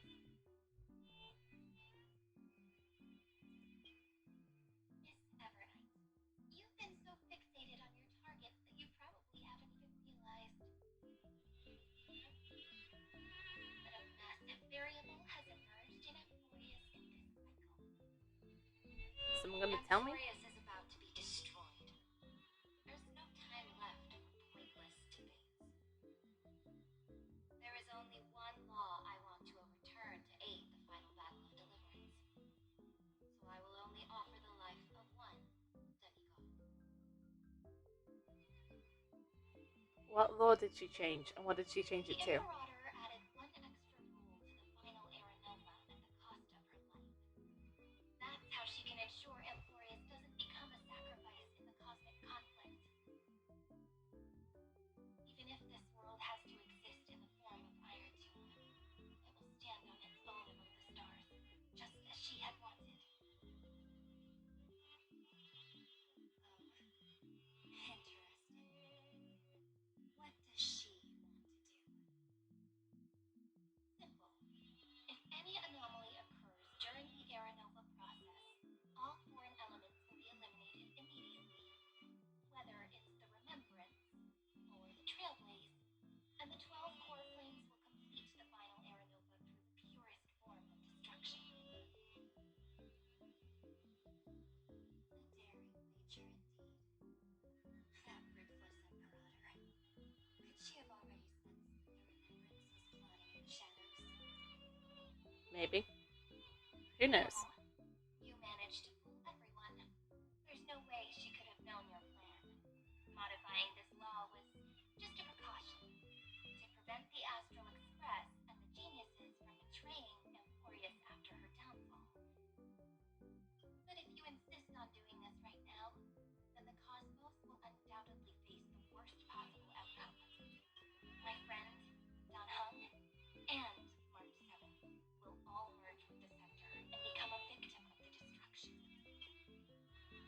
stands against March's wish that Evernight wants to fulfill.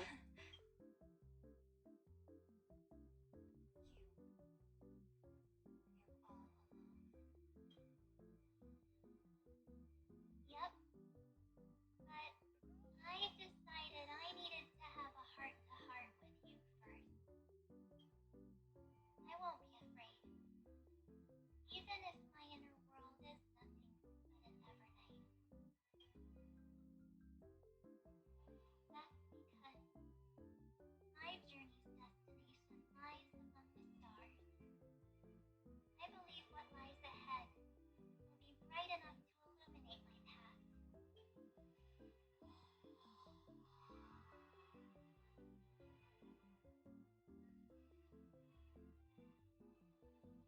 Thank you for your coddling, but please trust me. Leave it to me. Both my past and that obsessive oblivion will help me become even stronger than her and Don Hum.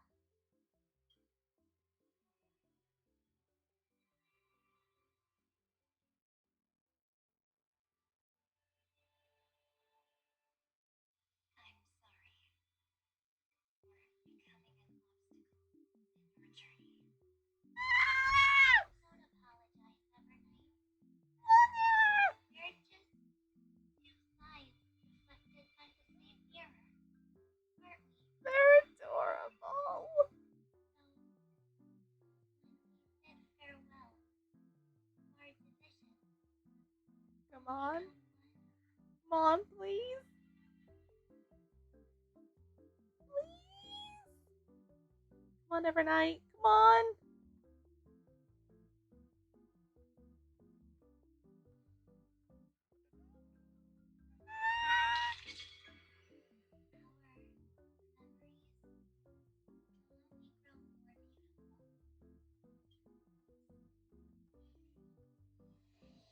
Many thanks, Mr. Sunday.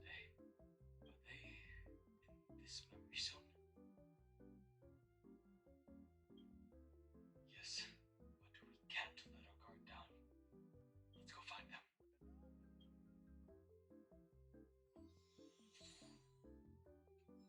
How is it that I've only just noticed that whenever we pick a dialogue option, that Dan Hung picks the one we didn't pick? How did it take me that long to notice? I need a space anchor if you've got one, hun. My characters are about to die. It's unusually quiet here. Where's the closest space anchor on the map? Oh, there are none. There are none. Okay.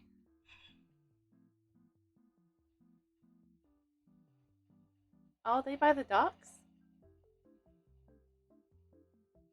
March 7th isn't here. Oh, it's just Evernight.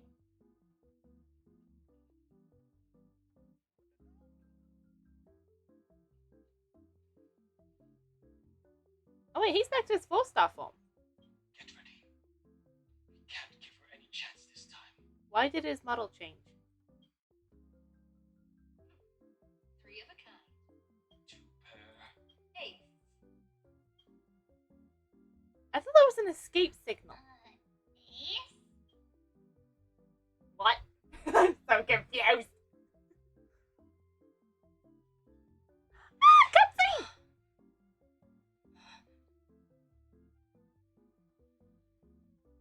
This is adorable.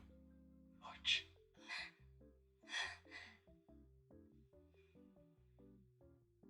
Come on, do it. Of course it's me. It's been a while. Ah, see the sunrise!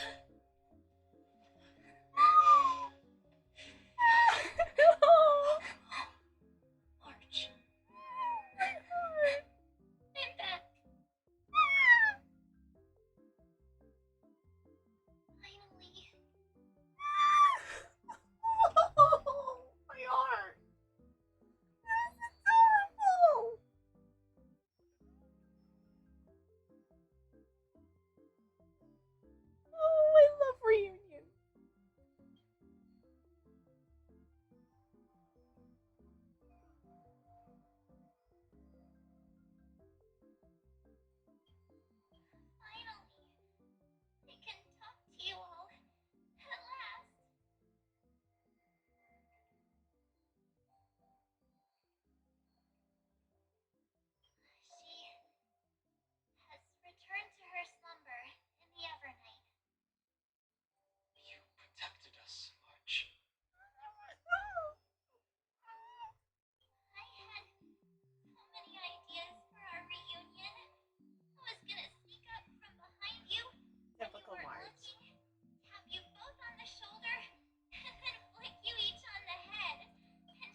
crying you are.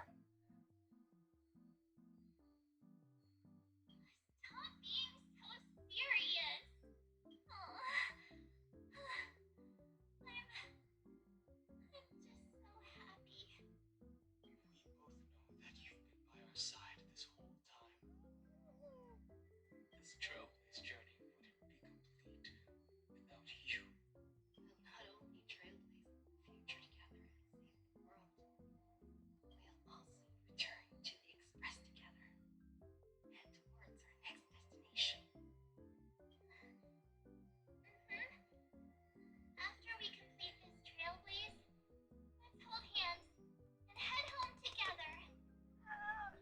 That's so cute.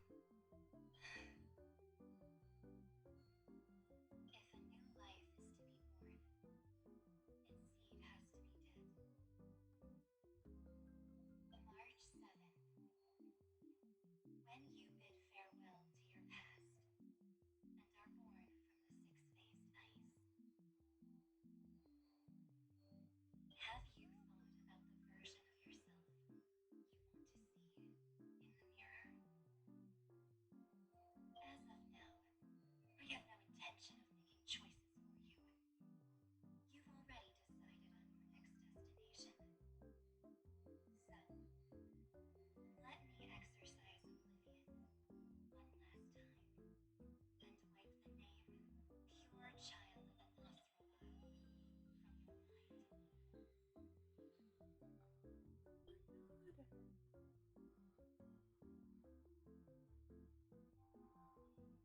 I saw the swan.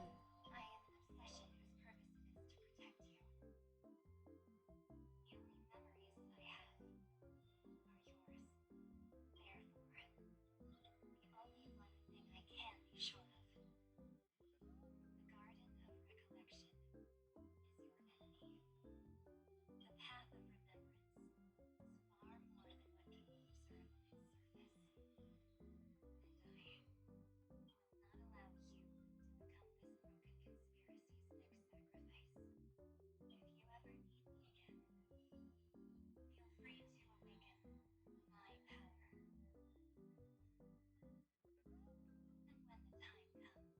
And when the time comes, don't hesitate to devour or burn away anything that stands in your way. Then trailblaze through the darkness in my stead. As always, oblivion shall keep watch over your past. The Enigmata? Veil, hush of the evernight, silent and serene.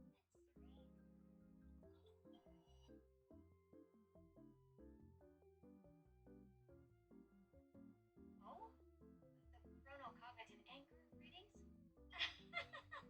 They actually pulled it off. Not too shabby at all. They got the first genius. Then they put the garden in its place.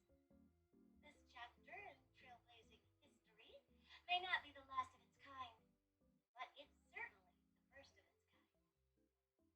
We couldn't have made it this far without the wholehearted support of the two geniuses. And next, we'll be facing the Lord Ravager as they break free from their shell. 3.7. Let me give you a warning. The backdoor screwy setup in the Aeronova system can only get you as far as breaching the core of the scepter, nothing more.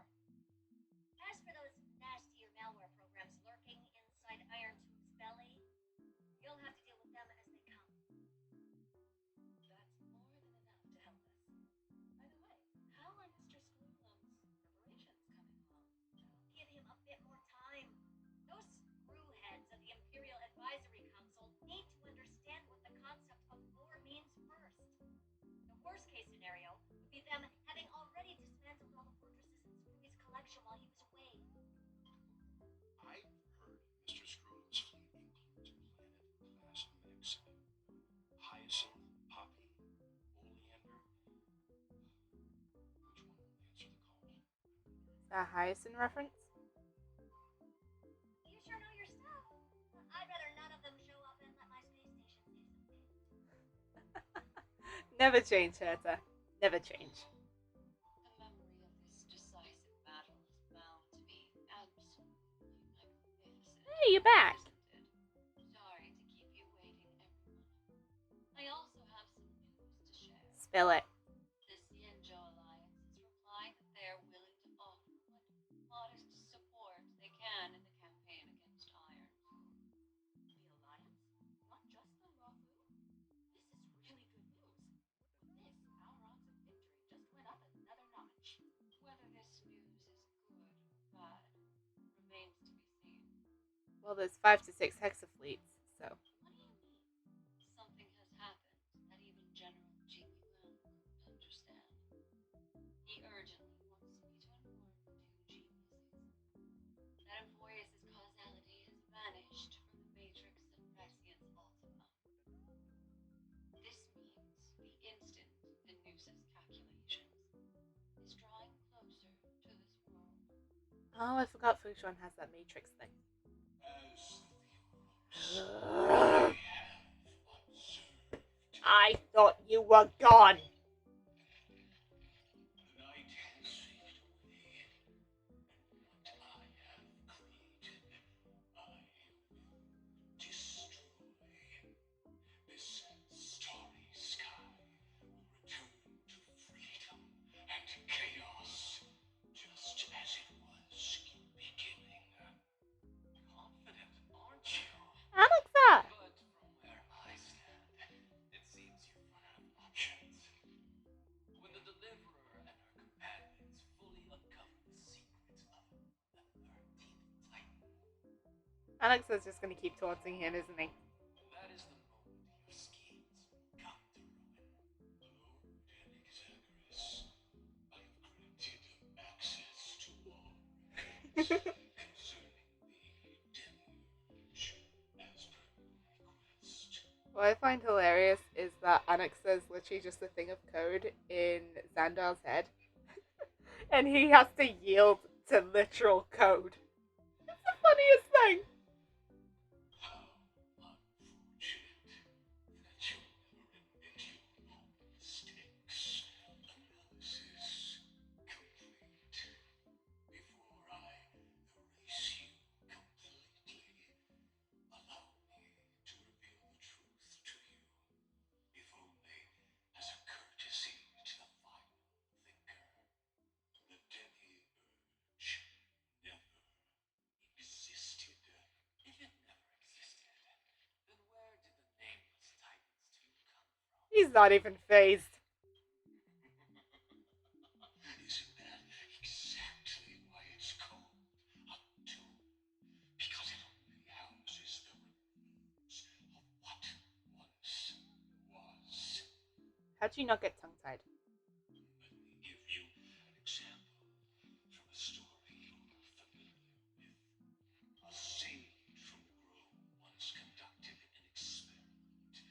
He took the chimera embryo, removed its head before maturity, and continuously stimulated its body to make the chimera believe it still had a brain. Twisted. Then nurtured it in an ichor vessel. Remarkably, this chimera regrew its skull, but it was completely hollow inside. It had reserved a space for a brain it never possessed. The experiment was over. The sage had assumed the show to perish once the stimulation ceased. Unfortunately, he was wrong. Driven by instincts, the chimera's body seized the sage's head. Zombie chimera? So that's it. I was stuck in a flawed line of thinking. You got it. I knew you'd understand. The 13th Titan never existed. But the Scepter must believe that the Titan exists. I killed that Titan with my own hands.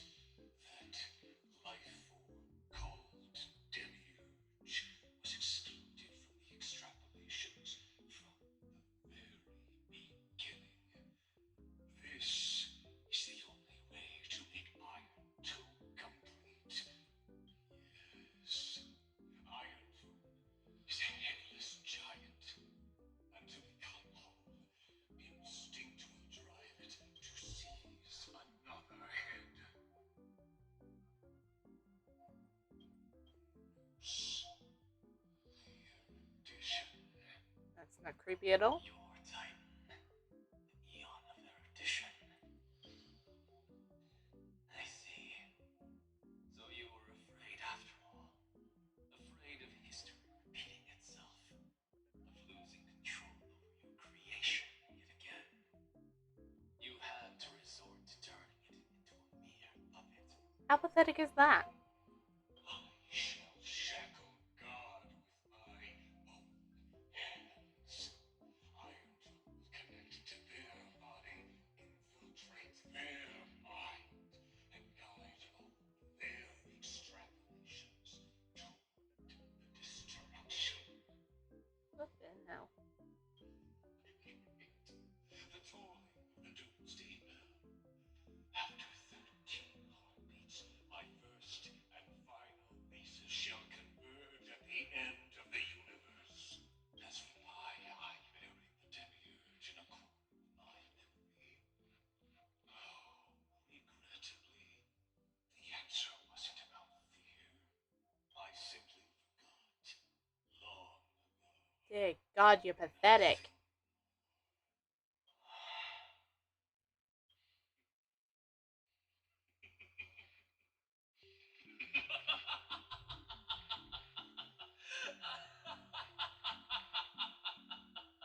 I love his laughter scenes. Your laughter is but a helpless sigh. Helpless? What a joke. You merely created a false god. But Amphorius has long since written deicide into its fate. Oh, deity homicide. The final era nova is at hand. Why don't you wait and see? The Deliverer, myself, and this world will together prove that the original Lucifer, the ultimate truth of the universe, is anything but destruction.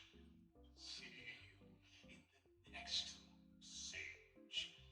If there's even a 1 in 10,000 chance your conjecture is correct, then, in the name of genius, I shall most certainly witness its failure. This is amazing.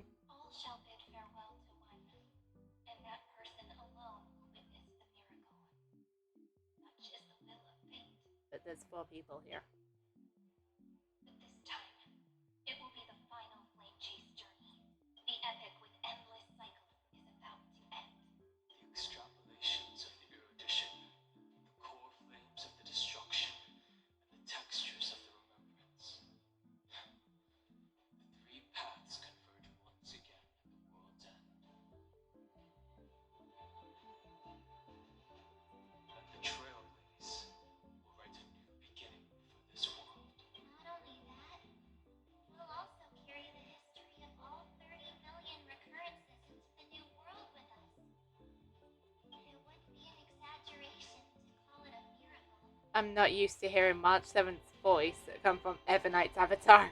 I'm not used to it. This miracle wasn't created by just one person. Ah, hello, welcome in. Finan would have long been consumed by the core flames if he hadn't chiseled his companion's diabolitions into his soul. And if the heroes resolved to chase the flames and wavered, Cyrene's Wait, what volume is this? would never have begun. The heroes never yielded and never fell during Amphorius' 30 million cycles. 33. It was fate that fell instead. Why did I think they were in the Vortex of Genesis?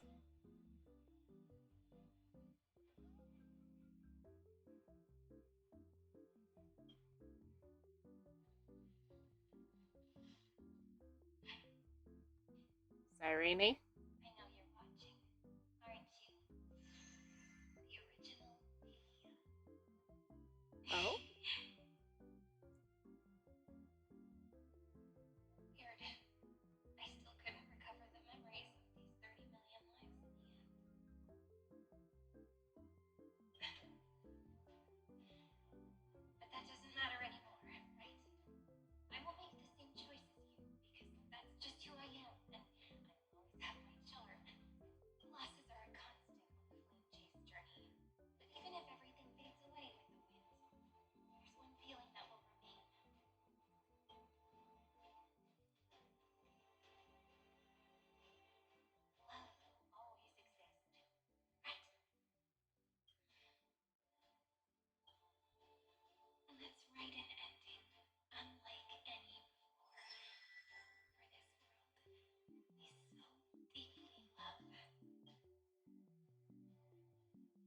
So when does Cyrene turn into a 5-star form? Behold, O gods, Amphorius has achieved her victory, and the era nova approaches. The radiant soul has arrived, having walked through the bustling night, bearing the golden fire and blood, stepping with pride into daylight.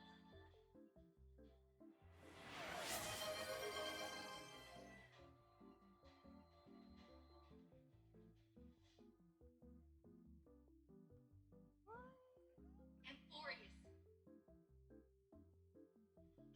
do not call your name suddenly, or without cause. I come here to recount history. In this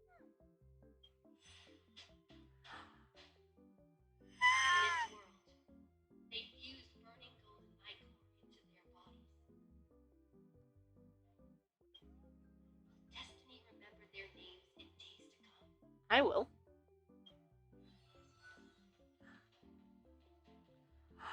Isn't that gonna be way too many names to remember? 30 million times 1,000? No, wait. Times 1,001. Oh, let's not get hung up on that now. If there are more of us, then more glorious too.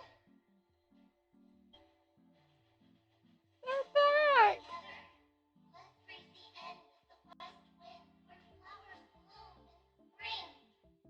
See you tomorrow. My heart! Do we get to talk with all of them?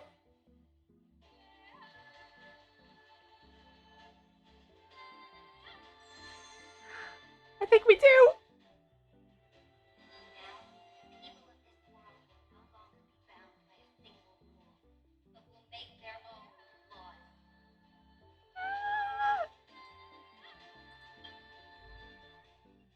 Though the Imperator's figure may seem rather small against the stars beyond, The he 12 will Musketeers. establish the cornerstone of the world and become the foundation of the greatest empire. Looks like this will be a feast that never comes to a close. Ah, cute!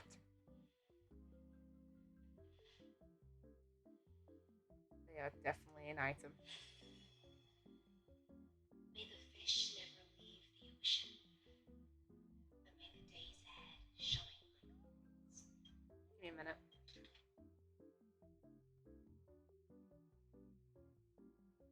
I'm gonna do this equation and type it out.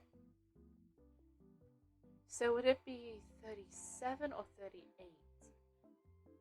No, if they're going to the next one, there'll be 33,000 all the way down to 8. Give me a minute, I'm gonna write that down and then I'm gonna post the response.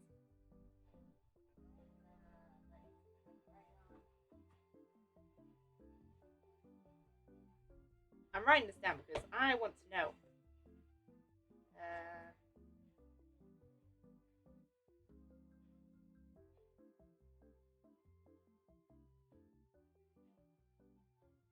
Okay, I want to figure this out. Okay.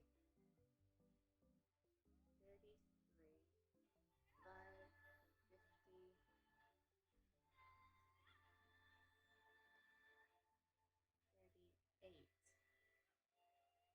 Wait, is that? I think that's right. 33,550,338.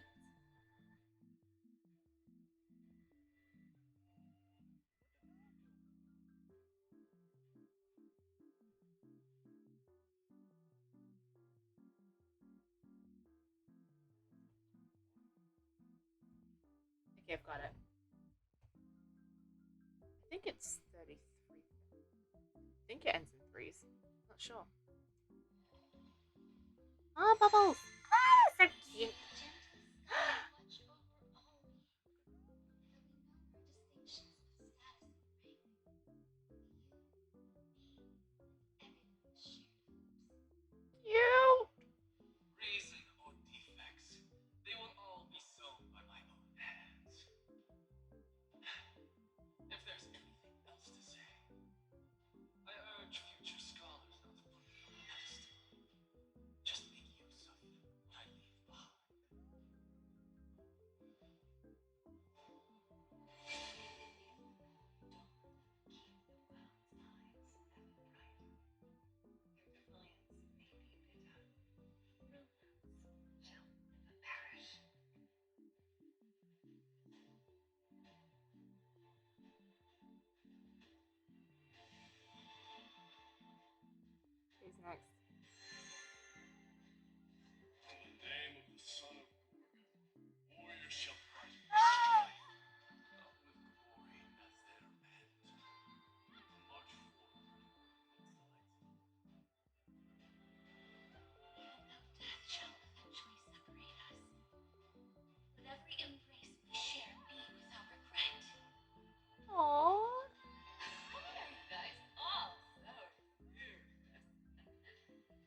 Ah, damn it, I was hoping to get a picture of it. Never mind.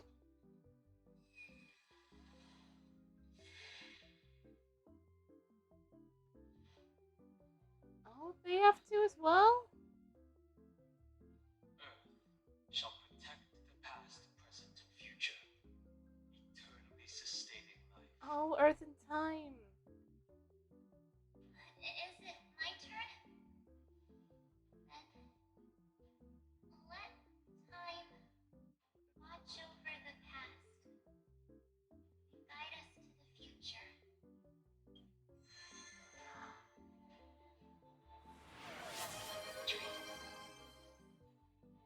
It isn't like you to be this serious, partner. I'm sorry, what just happened? Are you hesitating to carry out your divine authority in world building? You already know the answer. What just happened?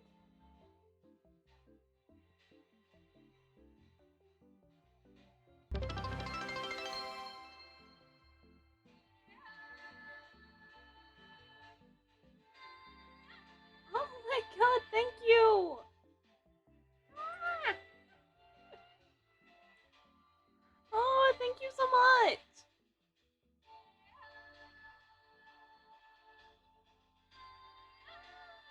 Oh my god! Thank you!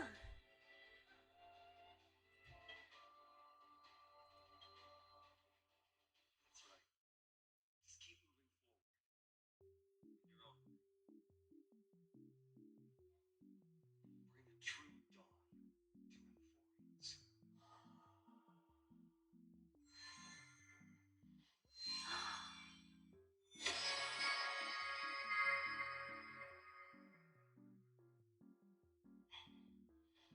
In the name of world bearing, I promise you, carefully never forget this. Oh, what's it And written? now, let us all embark on this final grand journey. Stand with me and become heroes.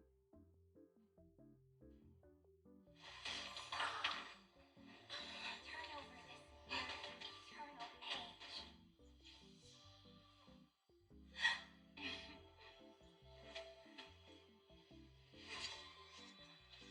Let the trailblazers run and do like any that ever was. Oh my god! Please say this works. In the legend's ending, the world was pure chaos. Then the gods cast down the core flames, and the titans were born within. The destruction's black tide fell to the ground, as doomsday's distant reckoning resounded. Yet still, there were giants who chased the flames, leading the way in the grand undertaking of Trailblaze. Flow, golden blood, flow. Converge into a boiling river that flows across the divine inscriptions of this world. Goliath, the chrysalis of gold, you must caress the holy city's web and hearken to the sounds of the stars. There shall be the three-faced goddess traversing through myriad passages, bearing tidings to you from the universe. Anaxagoras of reason has enough knowledge to refute the world and to stir up a torrent capable of enlightening all. Go seek the holy maiden who severs dawn from dusk, and let the sky become the slumbering cot from which she wakes. Make him return, mightiness the lance of fury, pierce the enemy's camp with Kremnos' heroic souls. Set her with rest, Cyphra the coin of whimsy, command the frozen fate to once again flow. And that hand of shadow Castorus, the master of the river of souls. She has been granted the right to embrace and warm new life, now blossoms at her fingertips. You will hear the chalice of plenty reverberating through eternity. You will see the veil of Evernight visiting before the break of dawn. Until the journey's end, when all beings reach the end of the earth,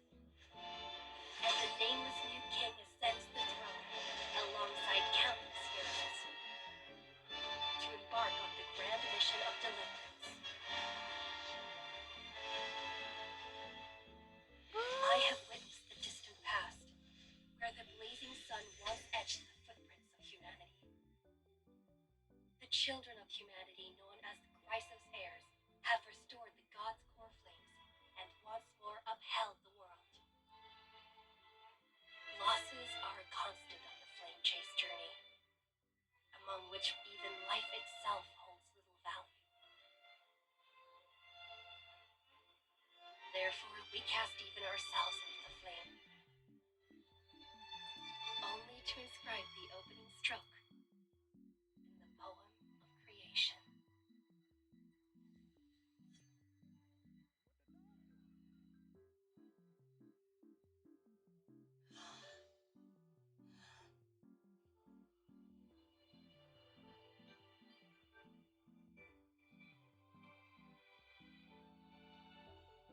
Of course, this will be a romantic story like none that has come before. You think so too, right?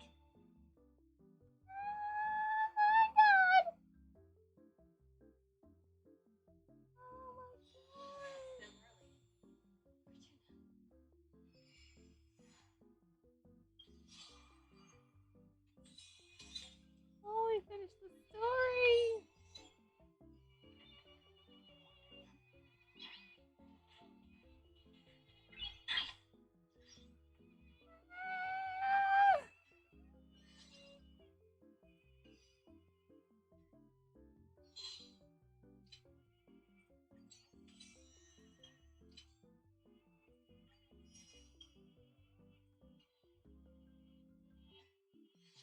I know I've already been on that.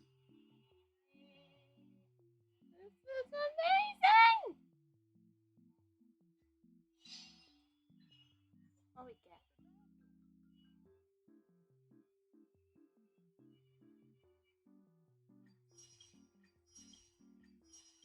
That's 15, 25, 35, 45.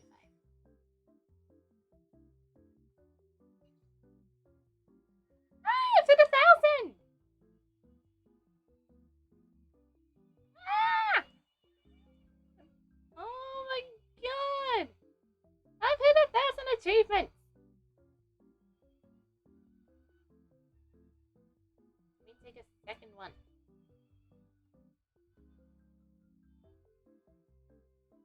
There we go. Thank you. There we go. I hit 1,000! Okay.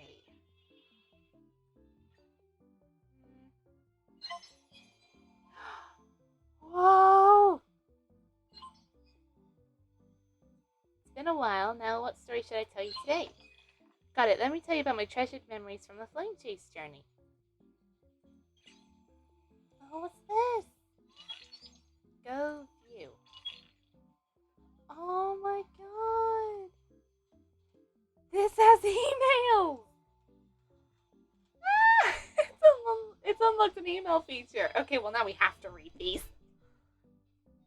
This page contains a story from the 48,128th eternal recurrence, an almost perfect flame chase journey. Imagine if the war to conquer the oceans had not failed, if the Empress of Flame Chase had not fallen, but instead achieved her grand ambition.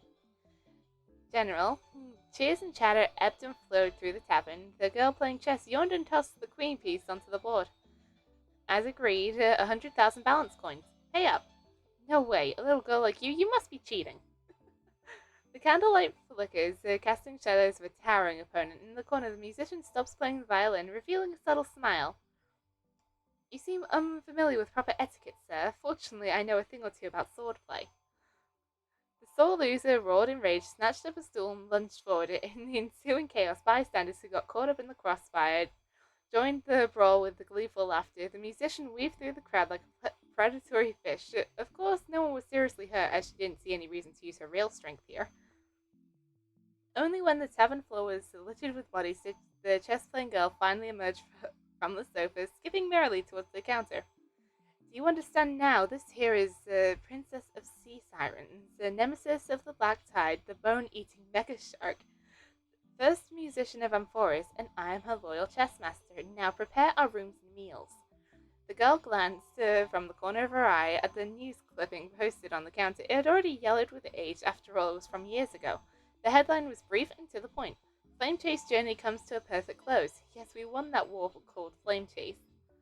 The nobles pacified the roaring tides of the oceans, healed the scars of the earth, followed by strife, death, sky. People united as never before, and the Council of Elders proclaimed that the perfect era crisis had returned once more. However, the Era Nova never came, and the Imperator, along with the Lord Gladius, vanished without a trace. No one knows where they are now. Now that we've won all this travel money, where to next? I suggest Pathas. I've heard they started a Golden Apple beauty pageant again. Eopos isn't bad either with those majestic mountains. We should make it a point to conquer them every now and then. The blue-haired girl brought over a basin of water, washed her hands, and sat down on a chair and broke a loaf of bread in half. I want to take a break for a while, the sea siren princess stroked the strings through her gloves. I'm planning to write a book. I've already collected quite a few musical phrases. Looks like my days as a wandering chess master end here. I look forward to your melody. Since you're a genuine princess as well as a fake bard, fire crackles and dances into the hearth. The hostages clone remain unscathed, the golden trout's weaving workshop is a sight to behold. Yet the four dukes carry their duties with honor and revered by all. Yet you and I have kept our identities hidden as if forgotten by the world. Which law did you modify back then to achieve such prosperity? Fire crackles and dances in the hearth. The silence was only broken when another piece of bread was finished. Like I said, all I want is fairness. The girl leaped down from her chair. They sacrificed for the flame chase, and now they each get their happiness. That's fairness. You once pledged your loyalty to me, and now I serve as your follower. Isn't that fair too? Yeah, that's fair, the princess mumbled, slumped over her bed, her hair falling down. Well then, my beloved highness, if you have no other commands, I actually have a question of my own. What question? The chair's too tall. I need a footstool. Aw, cute. Okay, next one. Oh, this one seems to be longer. Okay, I am going to read them all since there's only 4. This page of the story comes from the 6,269,299th eternal recurrence, an unexpected inheritance of divine authority. Imagine if it was Zagreus who received the divine authority of law, and the swift-footed feline thus ascended to the pinnacle of power. Oh god, that would be a nightmare. The Lord Titan Talantin happened to fall on the Spirit Day, and the trickster Titan seized this opportunity to usurp her divine authority, and they proclaimed their laws to the world. Gambling. Aventurine would have a field day. A ruler wants to expand their territory, put power and land to the bet. A mortal seeking divine authority, go roll the dice with the gods. And so the mountains, rivers, cities, and people of Amphoris all became mere stakes in the game. Overnight, countless aristocrats fell from grace, while nameless figures began to rise to prominence. Among them, the followers of Zagreus had become the agents of the gods, acting with absolute impartiality and neutrality. The followers established gambling houses across different city-states, faithfully executing the law with the authority of the Titan. Among all followers of Zagreus, the pinnacle stands the demigod known as the Winds of Dolos, Cyphra. Legend has it that Cyphra once gambled against carefully and won everything they bore. After that, Okima became the world's largest gambling den. Countless gamblers climbed Dawn-Cloud with hope in their hearts, trying their luck at winning precious metals, jade, and territories, only to leave disappointed. Cypher always has the last laugh. People took these words as gospel. On that day, a little blonde girl in tattered clothes knocked on the door of the Dawn-Cloud Casino. Hey, Cypher, want to make a bet? Despite her misfortune, the girl carried herself with extraordinary grace. Oh my god! I am Aglai, the last noble heir of Okima. I have come to reclaim everything that's rightfully mine from your hands. A breeze swept by, and Aglai knew the curious cat had perked its ears. She pointed to the bath beside her. The water here flows constantly. Let's make a bet about this outlet on whether a golden laurel leaf will float by within 30 seconds. I bet there will be. A gentle breeze lifted the hem of Aglai's tattered dress as a giggle said, Then I bet it won't happen. Neither had placed their wager, and Cypher hadn't even shown up, yet the gamble had already begun. The onlookers looked at the Grand Bass with their breath held in anticipation, while Aglaia slowly lowered herself to sit by the water, as if knowing exactly what was to come. 25 seconds, 24 seconds. A golden laurel leaf appeared in the bath above the water outlet, spinning with the flow as if still hesitating. 15 seconds. The golden laurel leaf suddenly drifted downstream with the current, quickly approaching the water outlet. 5 seconds. 4 seconds. A sudden gust of wind stirred up the ripples, and the laurel leaf that was about to fall into the drain vanished into thin air before everyone's eyes. At the same time, Cypher appeared in front of Aglaia with a playful smirk. 3 seconds, 2 seconds, 1 second. Aglaia plucked off the laurel leaf on her head, the only valuable thing she carried, letting the water from the outlet wash it away. 0 seconds. I win. Aglaia said with a straight face. What's the point of winning a gamble with no stakes? Cypher didn't even bother pointing out the girl's cheating. At least you showed up. Tell me, little girl with nothing to your name, what could you possibly bet against me? I'm not empty-handed. I can bet myself. And what I want, in that same vein, is you. Fair deal, wouldn't you say? Interesting. I have no reason to refuse, but before we start a proper gamble, you'll need to dress up properly. Came here barefoot? Here, take these boots. Consider them a welcome gift. Then Cypher scooped up the small girl like picking up a kitten and walked deeper into the bath. Oh, so that's like if their stories were kind of reversed and gambling was involved. Oh, that's kind of cute. Okay, we've got custom Kremnos and something to do with Sky. Fun.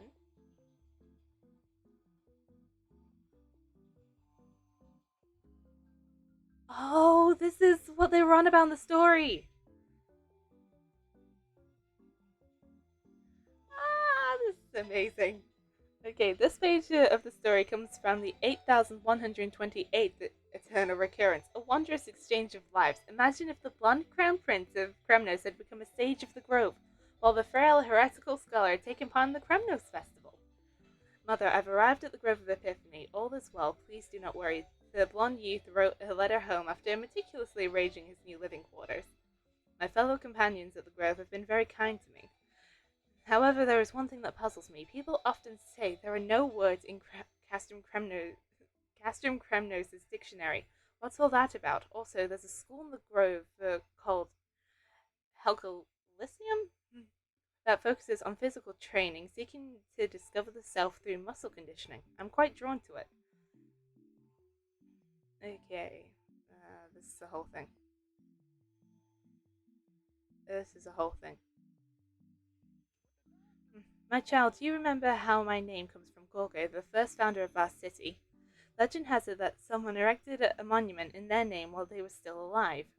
When Gorgo discovered it, they personally erased all the text from the stone. The Kremnoans revere ancient customs, and since then only blank stones could tell of great deeds. There's another theory. No descendant believed their achievements could surpass the founder, so none dared inscribe their own deeds. Over generations, this somehow evolved into Kremnoans being perceived as martial powerhouses who took down on the written word. That's also why I sent you to study at the Grove. I hope you will return to bring the winds of culture and revolution to Kremnos. As for which school to choose, Mother supports your decision. Ah, his mother wrote back a long, flowing letter. The young man was lost in thought until a cold voice interrupted. Wrong.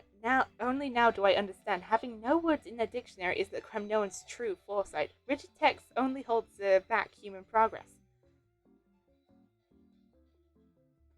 Anaxo, what are you? The blonde youth recognized his classmate, a learner whom none of his companions had ever gotten the name right. Call me Anaxagoras. The green youth sneered with displeasure. Oh, poor guy.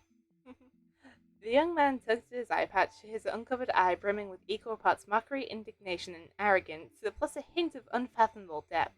The truth is already in my grasp. Watch as I turn this decrepit world upside down. The blonde youth unconsciously sized up those hands that held truth. By Kremnoan standards, with such feeble strength, one couldn't preach any truth to anyone. After all, truth only exists within punching distance. Mother, I've been pursuing my achievement under the Helcalotheus? I can't say it. School. Something interesting happened recently. The Grove expelled a student who allegedly attempted to resurrect the dead through alchemy, violating the ban. I find it rather regrettable. P.S. I've attached a preliminary draft of the dictionary with this letter. Mother's reply came late. My child, your father has recently restarted the Kremnos festival, but still hasn't found a King's Aegis champion that satisfies him. I don't understand his intentions, but I can smell the fog of war in the air. I received the dictionary and it brings me joy. You know, I never wanted you to become a puppet of strife. A long time passed. Mother, the Council of Sages will nominate me as the Halcolotheus Sage. I heard my father, year upon the king, is gathering warriors to ignite the Chrysos War, rising arms against former allies, and this will soon attack the Grove of Epiphany. I'm deeply ashamed of this. The Council of Sages has decided to send a letter of peace negotiations. If it can survive the flames of war and reach my father's hands, I implore him to reconsider his military actions. There was no response to the letter. When the Kremnos army finally arrived at the gates, Midemos, the Halcolotheus sage, led his fellow scholars to defend against the enemy. At last he saw with his own eyes the new king's Aegis, leading the army, a man with green hair and an eye patch. Though dressed as a Kremnos warrior, Midemos recognized him instantly, his former classmate Anaxagoras. How? The blond man was filled with confusion. Was he the one who won the Kremnos festival with such frail physique? Has Kremnos really fallen this far? As if hearing his thoughts, the green-haired man twirled his gun out while letting a maniacal laugh. Alchemy has brought Castum Kremnos into the age of firearms. Now let's show these old fogies what the king's one-turn kill school was made of. Jesus. He is violent. Still one of my favorites, though. This page of the story comes from the 18 millionth of 250,000th first eternal recurrence, a chance encounter between two solitudes. Imagine if Seliosi, the exiled Day Thunder Knight, had not met the innocent winged beast in the wasteland, but rather the Dromus King who had walked among humans for 100 years. Oh, I want to see this already. Years later, as she watched highest in the crisis air ascend to the heavens, Seliosi, the Day Thunder Dromus Knight, would remember the moment where she was exiled to the surface by her people, and her encounter with that walking mountain. At the time, Terravox, the Dromus King, had been wandering alone in the mortal realm for nearly a century. It watched over the myriad lives during the crisis, while occasionally witnessing spectacular sights like when the radiance of the Lance of Fury struck down a floating fortress, raising waves of dust that engulfed buildings. However, on that day, a young girl stumbled out of another fallen fortress. Her short jacket was soaked in gold and blood. Yet before losing consciousness, she managed to raise her broken blade with trembling hands at the approaching Dromus. Perhaps it was loneliness, perhaps it was determination in the girl's eyes, or perhaps the mere sight of a life perishing like this was too much. Terravox took in a girl named Seliosi. Seliosi was a girl of few words. The only hobby she had was to hone her skills. Among all the crisis heirs that Terravox had encountered, none possessed such extraordinary talent as Seliosi. Years later, when Terravox sparred with Seliosi and found themselves evenly matched, the beast realized that this skyfolk with golden blood would surely leave her mark in history. However, seeing the stubborn determination buried deep in Seliosi's eyes, Terravox began to worry about this exceptional power might bring her not only glory, but perhaps even greater tragedy. One night, Seliosi sat atop Terravox's head, quietly gazing at the moon that flickered in and out of the clouds. In the floating fortress that appeared as tiny as an ant, after a long silence, Terravox finally spoke.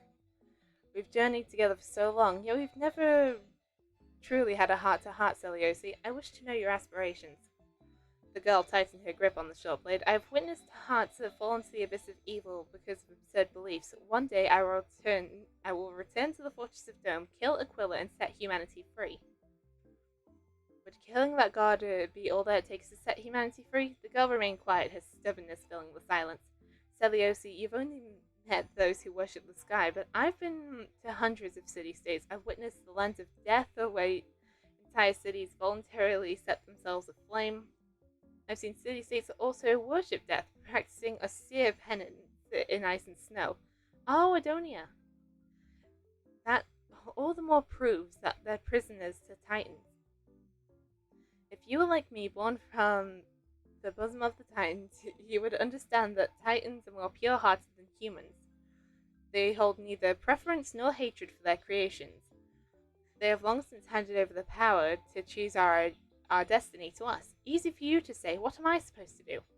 Look, kid, I've told you, the choice is in your hands. Dark clouds obscured the moon, and the floating fortress suddenly vanished, as if it was too terrified of that shadowy presence.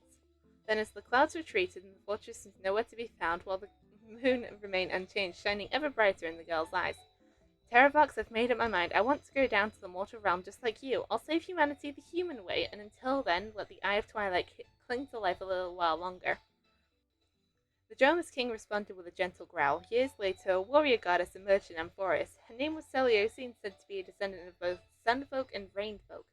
Not only did she possess the strength of 10,000 men, but was also accompanied by a Dromus as indomitable as a mountain. People regarded her with reverence, bestowing upon her the title Day Thunder Dromus Knight. I feel like Anaxel would love that title. Around light calendar 3920, the Day Thunder Dromus Knight met with the Imperator in Akima, where she stayed for several days before joining the Flame Chase journey as an auxiliary force. In light calendar 3957, Terravox, the Day Thunder Dromus Knight's most important companion, fell in battle during the battle against Urios. Where is it? In light calendar 3960, the Flame Chase army achieved a costly victory in the expedition against the ocean, with only Celiosi returning alive. The Council of Elders claimed that Celiosi had killed the Imperator and the others in an attempt to seize power. She gave no response to this, but swiftly purged the Council with lightning-fast brutality. She then supported Aglaya's rise to power in Arkima, where humanity ruled itself. Though not a demigod, Celiosi had travelled for nearly 1,000 years. Rumor said her old friend Terravox shared their lifespan with her. Yet unknown to all, after watching the young crisis heir named Hyacinth ascend to the Rainbow Bridge into the sky, Day Thunder Dromus Knight, who had fought all her life, passed away while standing atop Dawn Cloud. Huh. Interesting. I like that though.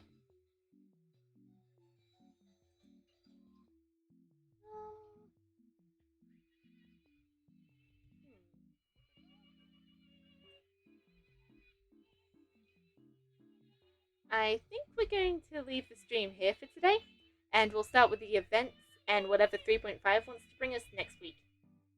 Well, second half of 3.5. And we're going to be starting that stream by building Pomancer. I'm so excited! So excited to finally have him on my team. So, yeah, that's what's going to be happening next week. And I think we will also finally start the Dromas event then. How many days do I have on these events? Colorful Mayhem 25, 25.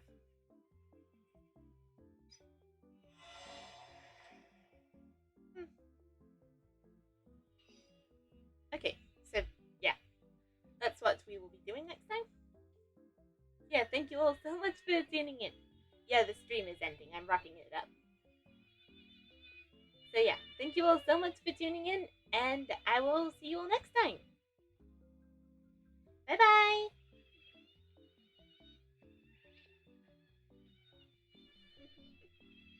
Bye bye.